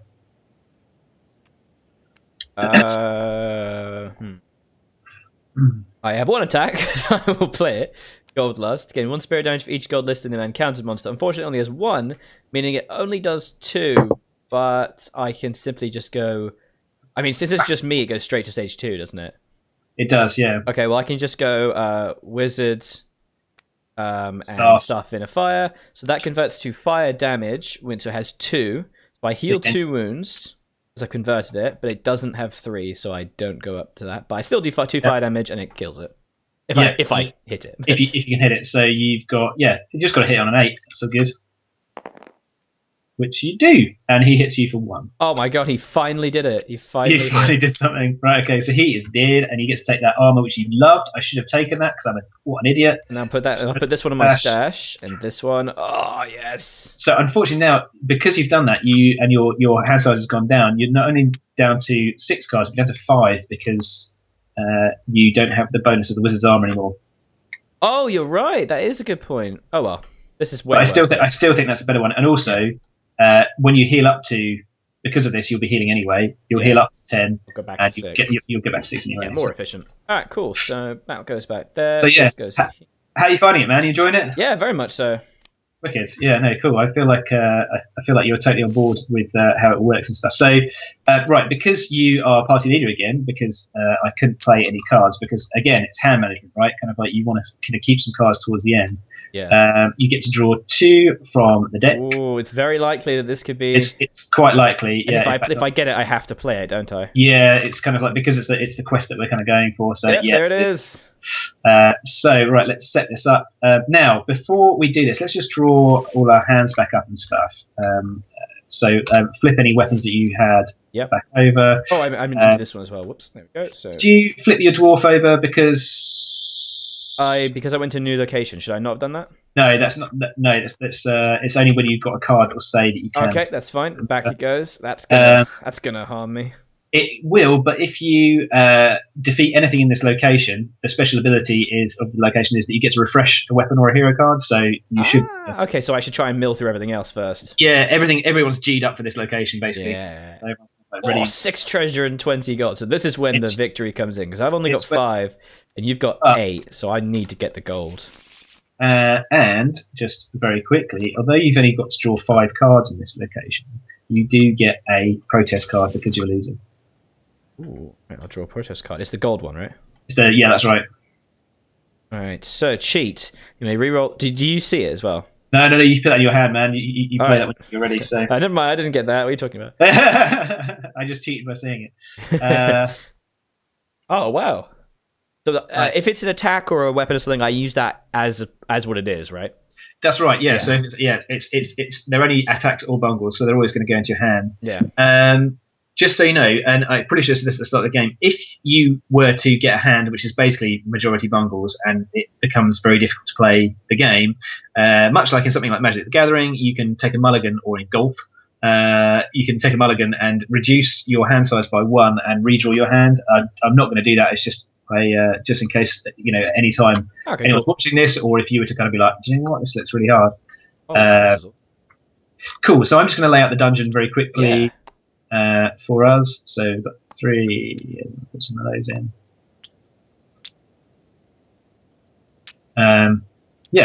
So what I'd like to do with sort of kind of the future of the game is to kind of introduce like a campaign system and stuff, so that when you get to this stage, so we just kind of like started to build up our characters and stuff, and then we've got to the end of the game, so we're kind of like using all of our cool stuff. But some people are like, man, I really like that character. I really want to carry on playing with it. So I'd like to, do something kind of like later on down the line where you get to kind of like play a bit longer. There's a lot of locations in the game, so if you did want to kind of like increase the length of the game, you can just add more locations to the deck.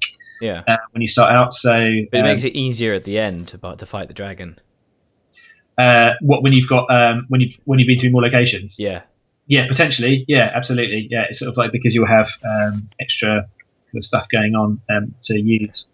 I don't know why I just reshuffled that, but. So the dragon goes on the end. This could be another series of weak monsters. Oh, got some wolves there. Okay, cool. And then how many treasure was there? 6. Oh wait, the dragon is also an ambusher. Yeah. That means we don't want to kill the giant rats, do we? We definitely want to make sure, because then the dragon would go into it, right? Yeah, that's right. Yeah, that's a cool mechanic, because that incentivizes you to keep an irritation around the giant rats. It makes it harder because you. Yeah, thanks, man. Yeah, it's been a lot of fun, kind of like messing around with that ambushing mechanic. It was a later kind of addition to the game to just add a bit of spice and also a bit of variation to kind of some of the monster abilities that you can kind of put in there. So. If you've got someone like, say, like an orc or something, or something that ambushes you that knocks a card out of your hand, it's so irritating if you're kind of like continuously getting hit by something that's like knocking cards out of your hand. Oh, so we cannot attack the giant rats. Leave him alone, because every single one of them is an ambush. Is it the rightmost one joins the ambush? So it's always the right one. Okay. Oh, sorry. No, it's a lie. It's the one on the left will be.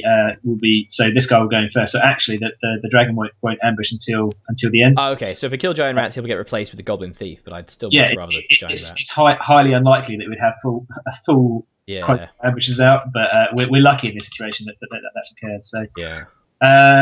Cool. Okay. So you get to choose. So the treasures do available. Boy. This is the showdown. This is hard. Yeah, this is. Okay, let me look at the treasures actually, because this determines because each of the other monsters only has 1 treasure. So if I beat one, I can only get 1 treasure. So first I need to see if there are treasures that I desperately want. Like Archmage's Robe, for example. Each time you defeat a monster, that's not very useful for me because I'm not going to be defeating any more monsters once I get it. Really. Possibly, yeah. I mean, but then it'd be a long shot to defeat something, get that, and then defeat something else quite quickly. Yeah. Prior to the dragon. Yeah, you're right.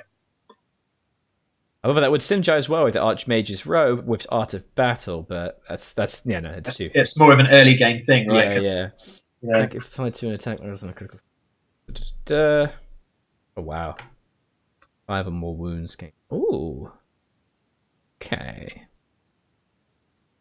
This is. I'm trying to figure out first. I think I first need to figure out what my win condition is to try and fight Crackletooth. Like, what is the thing that I want to use to kill work him? backwards, exactly. Oh, he's got 8 fire. No. Yeah. Well, you thought you had an easy ride with the troll, man. Now things get tough. Yeah.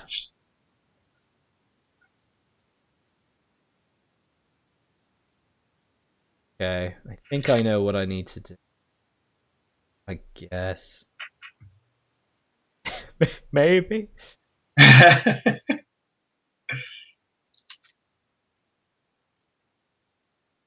Okay. Right, I need to. I'm gonna try and fight the giant wolf. Okay. Because I want to try and get the treasure, and I need that gold to help bridge the gap between us. I think. And my first attack. Hang on.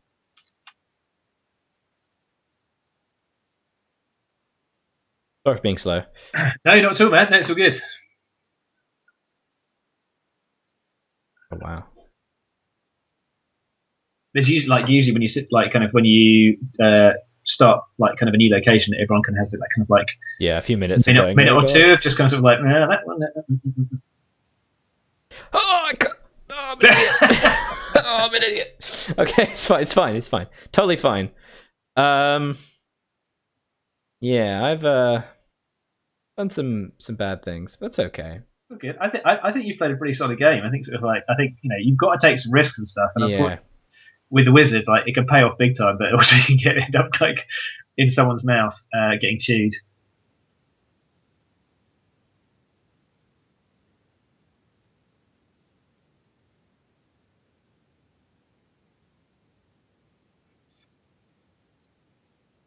This is not good. It's not good. Do not have a lot here. I'm gonna have to do. I'm gonna play cheat. Okay. Yeah, like that. That's cool. Leaves me very open to bungles, but such is life. Have you got anything that's going to benefit you? I'm worried about your mad strats now. I sort of feel I'm now second guessing you more than I second guess other people. Yeah. Right. Do you know what?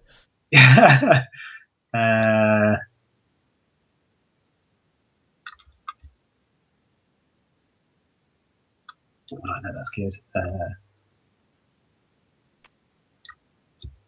Okay. Yeesh.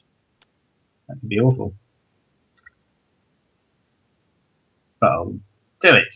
What are we going to do here?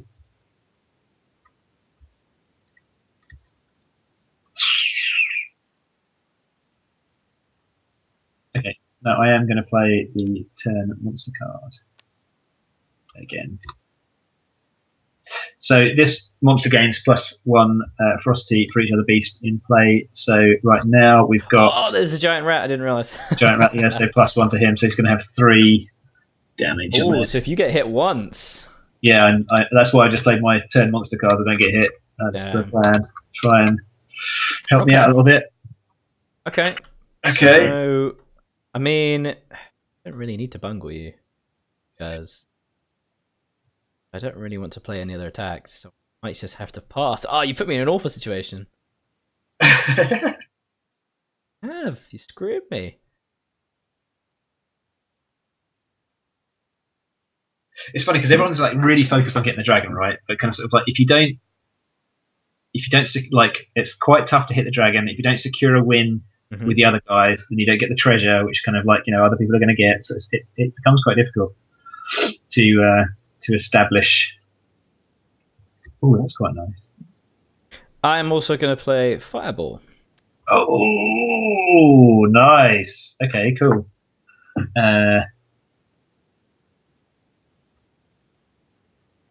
Rubs hands together in glee. Yeah.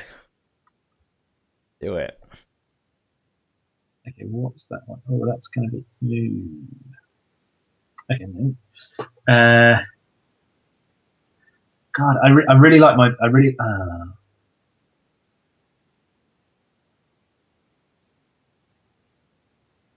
Okay, I'm going to pass there, man. Am I?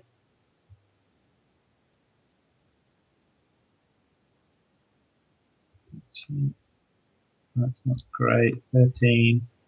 Can I afford to lose this guy? I love the event text. It's so great.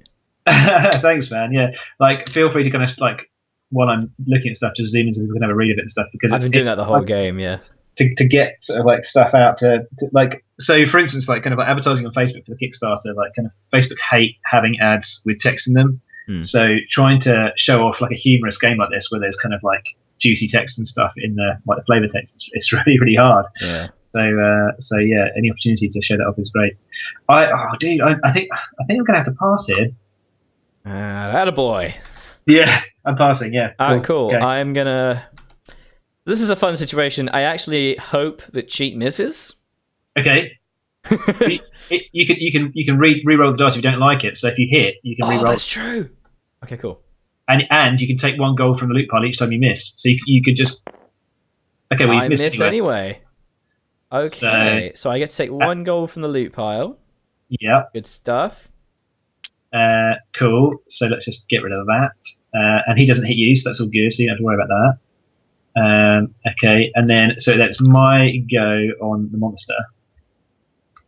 So I'm going to place this one in. Oh wait, you got a weapon! Oh no, I should have played a bungle. I didn't realize you had a weapon. Oh, I should have played a bungle. Okay, life's pain. Continue. Okay, cool. Let's go. So I need to hit on a sorry, and I'm going to play that one as well. Oh, he's going in. He's going deep. I'm going. Yeah, full on. So I got to hit him on a 10. Yes. Oh, it was a 10 and it got knocked. Oh, what a douche. Right, okay. So I have to. You don't take damage because it doesn't attack, does it? Oh, you're right. You're absolutely right. Yeah. So, but unfortunately, that was my absolute. I really thought that was going to happen there. All right. Okay. So back to me. Yeah, back to you. Oh man, that's so insane. That scuppered me so much. Yep. I could use a weapon. Oh, I need the weapons. I gotta keep the weapons. I don't have anything that refreshes it, so I'm gonna have to just hope. Yeah, but the cool thing is that you could like splash damage another monster here. That's what I'm gonna be planning on doing. Yeah, if it works. Okay, cool. Do it. Yes! All right, cool. Okay, so cool. Right, so let's work out where you are. So if you want to take some damage from the wolf first, just to kind of get that out of the way. Oh, you're right. Yeah, so, that does 3 damage. Ooh. 3 damage. Plus, let the goblin have a go at you as well. Sorry, not the goblin. Used to be being goblin. Oh yeah. Well, 1 more damage from those guys. Okay, cool. So now you're safe. You're all good. Yes. That's all right. damage. So the giant wolf dies from the fireball. So we've got that in the bank. Now, who do you want to hit as well? I am very much going to hit the goblin thief. Okay, give him a roll. Oh, so I also need to roll for him. Oh, that makes sense. Yeah, that's right. But he won't like. Oh, it's just splash damage. So he won't attack me. He won't attack you. No, it's all good. You get so free. Then do I actually try and kill the giant rat instead? Because it has a lower chance. Yeah, exactly. Yeah.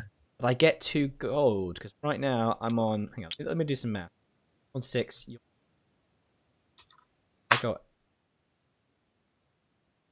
Can I just take the gold for the giant wolf now, just so I can use it for my? Yes. Yeah. Okay, so.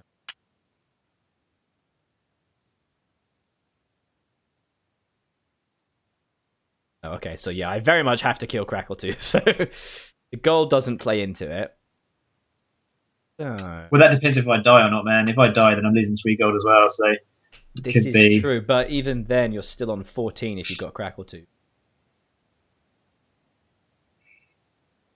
I would still get gold is the win condition. Yeah, that's right. Okay, yeah, I thought so. I feel the gold makes no difference. It's just the problem is if I kill the rat, then the giant. Now this is interesting because if I kill the rat, the goblin thief would take the ambush place, and if he hits me, then I would lose. Everyone would lose gold. Yes. It is a great equalizer, though. So That's a good I card. am gonna do that. I'm gonna kill the giant. Go with the giant rat. Okay, give it a go. Well, it doesn't make a difference anyway. Oh no, oh, that's a All shame. right, I'll take a treasure. Treasure reward and discount into. And you get to heal 2 wounds because of your armor, by the way. So I do. So...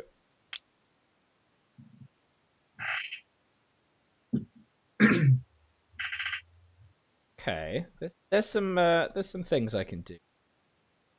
Give me a second to choose. Yeah, sure, man.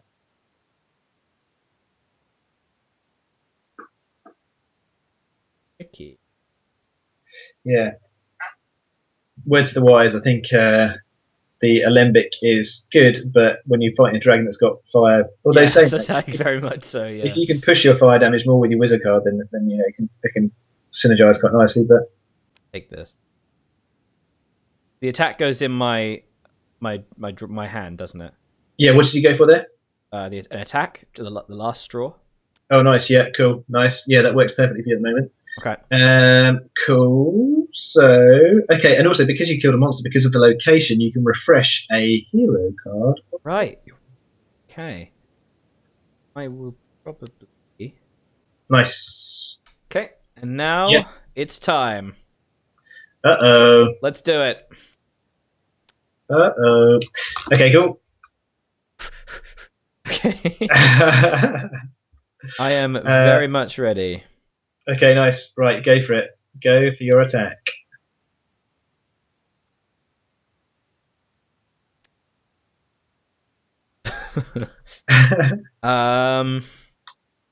Okay. Here's what we're gonna do. This is fancy stuff, guys. Boom. Gonna go last straw. Okay. Turn. Right. I'm gonna go versatile and refresh my human card.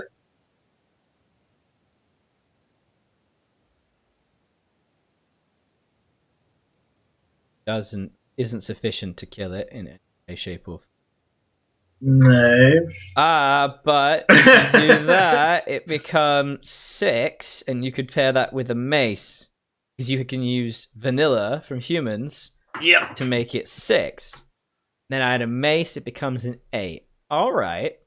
Probably a bit too early to have shot my shot my my game plan on that one, but yeah. This is tricky. Yeah. Okay, I will then play. Wait for it. I will then play Pyromaniac. Okay, like it.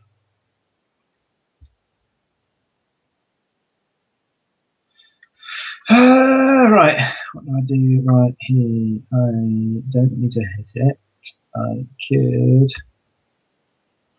Okay, so you get +4 to that, that's enough, isn't it? Okay, I'm going to have to do this and then discard something. I'm going to just discard. Okay, you've got something shifty coming up, I know. Nah, I don't know what you're talking about. I know it.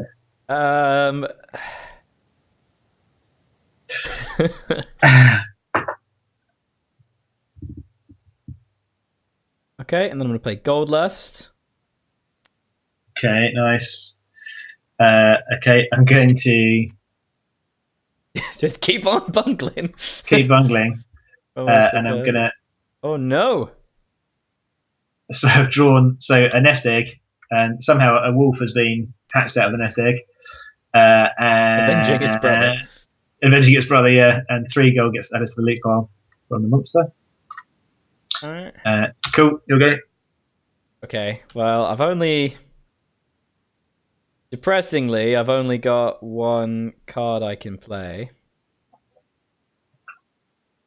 You have maxed out. Just bear in mind, also the Fire Breath of the Dragon, you take an extra wound for each attack you have at this encounter. You're going to get creamed. I am very much going to get creamed.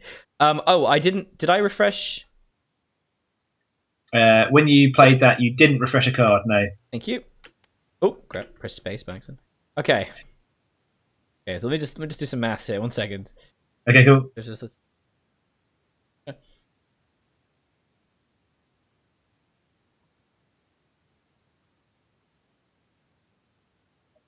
Okay. I have literally only one thing I can do, which is to play the Boaster Bungle cards. Okay, nice. I was hoping you would bungle me because I'm going to play my card to heal 2 wounds to remove any bungle. Boop. Okay. And then when it comes to it, I should hopefully. Oh, do you know what? That's really annoying because I was going to save that weapon for that. Thinking, well, I basically thought if I would hit the monster and be able to refresh that weapon straight away, but no.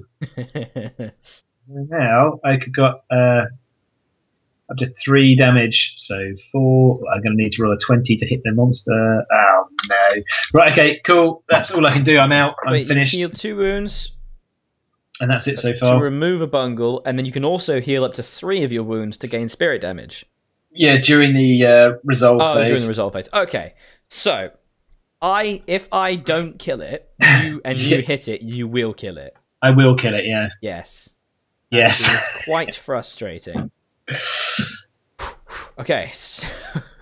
Yeah, it feels like it does feel like a build up to a big fight, right? It feels like a bit of a showdown. It does. All right, let me just think about this. If I used Wizard, 5, 3. It's a long shot, isn't it? Because he's pretty resistant to the fire. Yeah, he's pretty resistant. So wait, hang on. How much damage does he do? Take an additional wound for each attack you have in this encounter. Oh god. 6 damage. 5. I only got 3 attacks. So. 5. Oh, sorry, man. You're right. Yeah. But I'm on 4. Oh, no, sorry. It will be 6. So take an additional wound for each attack you have at this encounter. So you've got 3 attacks, plus his 3 is 6. Do I not know how maths works? That's interesting. Well, that's good to know about me. Okay, well, I need to heal. So I actually, in this first attack, I actually need to use a hero power to be able to to heal 2 wounds of living armor. Or 1, 2, 3, 4. Oh, I see. No, Clever. I would still die. I would still die. Unless you maxed out on your staff and everything. I have to. Uh-oh. I actually have to do this. Yeah, it could be. Okay, so what do you get? Hang on a second. It's your first attack. You got 5 damage from this, 2 damage from that's 7. And then, hang on a second, if you use your dwarf, you gain regular. Oh no, only regular damage. Yeah. So that's 7. No, it doesn't work. Not useful. If I had a regular damage card, maybe, but okay. Okay, so basically, if I use Wizard and Staff of Inner Fire, this becomes 2. You only heal 2 from that, yeah, but you do get 2 from the armor as well. So I would get 4. If I use Wizard and Wambush, it becomes it comes 3 fire, but so it doesn't do anything. Yeah. But if I do that, it means for Pyromaniac, I don't kill it. I think you've got to sit it out, man, on this one. I might have to sit it out and just hope. But yeah, that's not versatile. I mean, I'm hitting the guy on a 15, so it's a 25% chance of doing anything. Yeah, no, I'm just gonna have to sit here. I'm gonna have to just hope he doesn't hit me. So, slightly better than 20% chance, right? All right, let's see what happens. You roll your dice, man, and see. You're not adding anything to it, no? Cool. Oh, okay, 18. God. You hit him, but he missed you. That's good news. Yeah, your hit doesn't do anything. No. So that's fine. I'll get rid of that. Oh, okay, right. Dicing with death here, right? Okay, now cool. I gotta hope that you miss.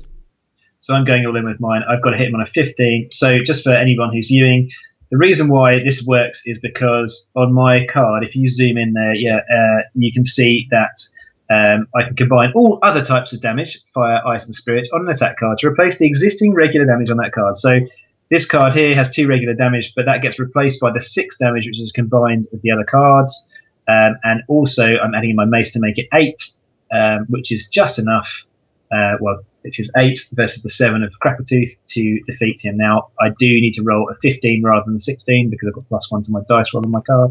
So let's go! See what happens. And for those who are seeing on mine, obviously, I do actually have a bungle that would have worked, but unfortunately it requires me not to be party leader, of which I am. I was really hoping you would take party leader and I could bungle.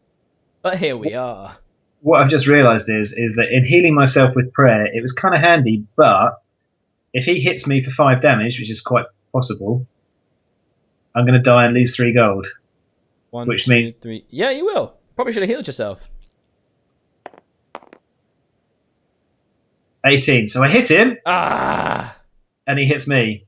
Yeah. Which is good and bad. Right, okay. Woo! Right, so I will I'll take the 9 gold, but I also lose 3 gold to the loot pile, so let's just leave those in there. Well, I've got no card. I've currently got no card, unless I can take some cards from here to play. So because I can still play in the rest of the location. Exactly, yeah. So I you have can no still cards. That's it. Okay, well, I think if that's the case, we can continue to play through and see what happens. But right. I think I've nailed it, man. With You've got it. With the win. So yeah, that was Hero Master. It's a game of bungles and idiocy and yeah. In fact, funnily enough, only one critical fail this time. Last several other games that we've played recently have been like a critical fail every other turn. So yes, but that is the game. Yeah, and I'm glad you got to see the protest deck as well. It's a lot of fun to kind of mess around with. Yeah. And, yeah. But how did you get on? I liked it a lot. I liked it when I played at UKG, and I liked it even more now because I got to play a full game. And it was honestly it was really close. I think that was definitely. It was never. There wasn't really a moment where I was like, "Oh, well, you're going to win," and so there's no point playing. I'm trying to find comparable games for Hero Master. I mean, it's a lot of different elements. I mean, there's like some Munchkin-y elements in there, and other similar types of games, but. I feel like with Munchkin, for example, there are lots of points where it's just like, oh, well, you're going to win, and I just have no reason to keep playing, so why would I play? But yeah, I so far, I haven't had that at all. Thanks, man. You were ahead, but there was always the, okay, if I do this, I can win. Part of the cards ruined me, though. Absolutely. Well, it's tough because a couple of times when you're sort of like, oh, I should have done that there, and it's those turning points, isn't it? Where kind of and I think that's the difference. It not Munchkin. It's certainly got a place on the table. It is what it is and stuff. Yeah. But with this, I feel that there's more of those choice decisions to make. Right card, right situation. Yeah. Than maybe Munchkin, and so that kind of gives you those kind of brain burner moments where you're like, oh god, what do I do? And kind of it adds to the tension. I mean, particularly when you've got three other players to think about. If there's a larger game, you're sort of and you're trying to kind of the party leader becomes a much stronger draw because you're sort of trying to work out, well, if I can't get it, at least if the guy next to me's got it, so I'm going to be second. That's better than being fourth. Do you know what I mean? To act. So it's kind of do I waste my card to become party leader when it's there and I've got a good chance, or do I when I'm in fourth position? Is that when I use it? So things change a bit, and it's sort of yeah. But I had a real blast, man. I really enjoyed that game. I sort of it's nice when you can sort of see that someone has picked it up and is kind of really enjoying it as well. And I think the mechanics are they're not obvious because they are new. They are quite different to any other game, but I think they're very clear. So once I figured out, once you look at the board and you get to understand, and you understand the order of placement, the strategy becomes clear. And there was in my hand, looking at it, I could see there were a few combos that I could do and a few things that I could chain. They're reliant on certain things, but I felt like I had enough control over it that it wasn't frustrating. Yeah, absolutely. Well, I'm glad you feel that way, and sort of, and yeah, with the priest, for example, kind of sort of I was able to push for the kind of heals at the end. I mean, I got very, very lucky. Sorry, do you know what? I would have been knocked out of that combat, and I gave 3 gold back. So I was like, did I win? But yeah, you did. But yes, It was it was a really close game. I think kind of sort of like I mean, you were winning it at the start by a lot. I was, yeah, and then you caught up slowly. And that's it. It's kind of sort of like because of the people who tend to kind of like get out on a bit of a lead tend to be kind of like they're a bit wounded and stuff, and there's a good chance that if they don't sort of address that quickly, which is tough, particularly with the wizard, you've got this kind of fire staff, and that's your primary way of healing. Then it gets pretty tricky to kind of, sort of try and keep afloat. So I'm glad you enjoyed it, man. Like, I look forward to playing it properly. Yeah, absolutely. Yeah, no, thanks very much for joining me today to play it, and hopefully kind of we'll get this out to people and they can see what it's all about. Yeah, so definitely, guys, do check it out on Kickstarter. Link is going to be in the description, and I'll also comment below. Check it out. The game is actually fully funded, which is great, but there are a huge number of stretch goals that Jamie's doing. So yeah, absolutely. Check it out. It's a lot of fun. Thanks very much, Sam. I appreciate it, man. And I'll catch you next time. All right, bye-bye.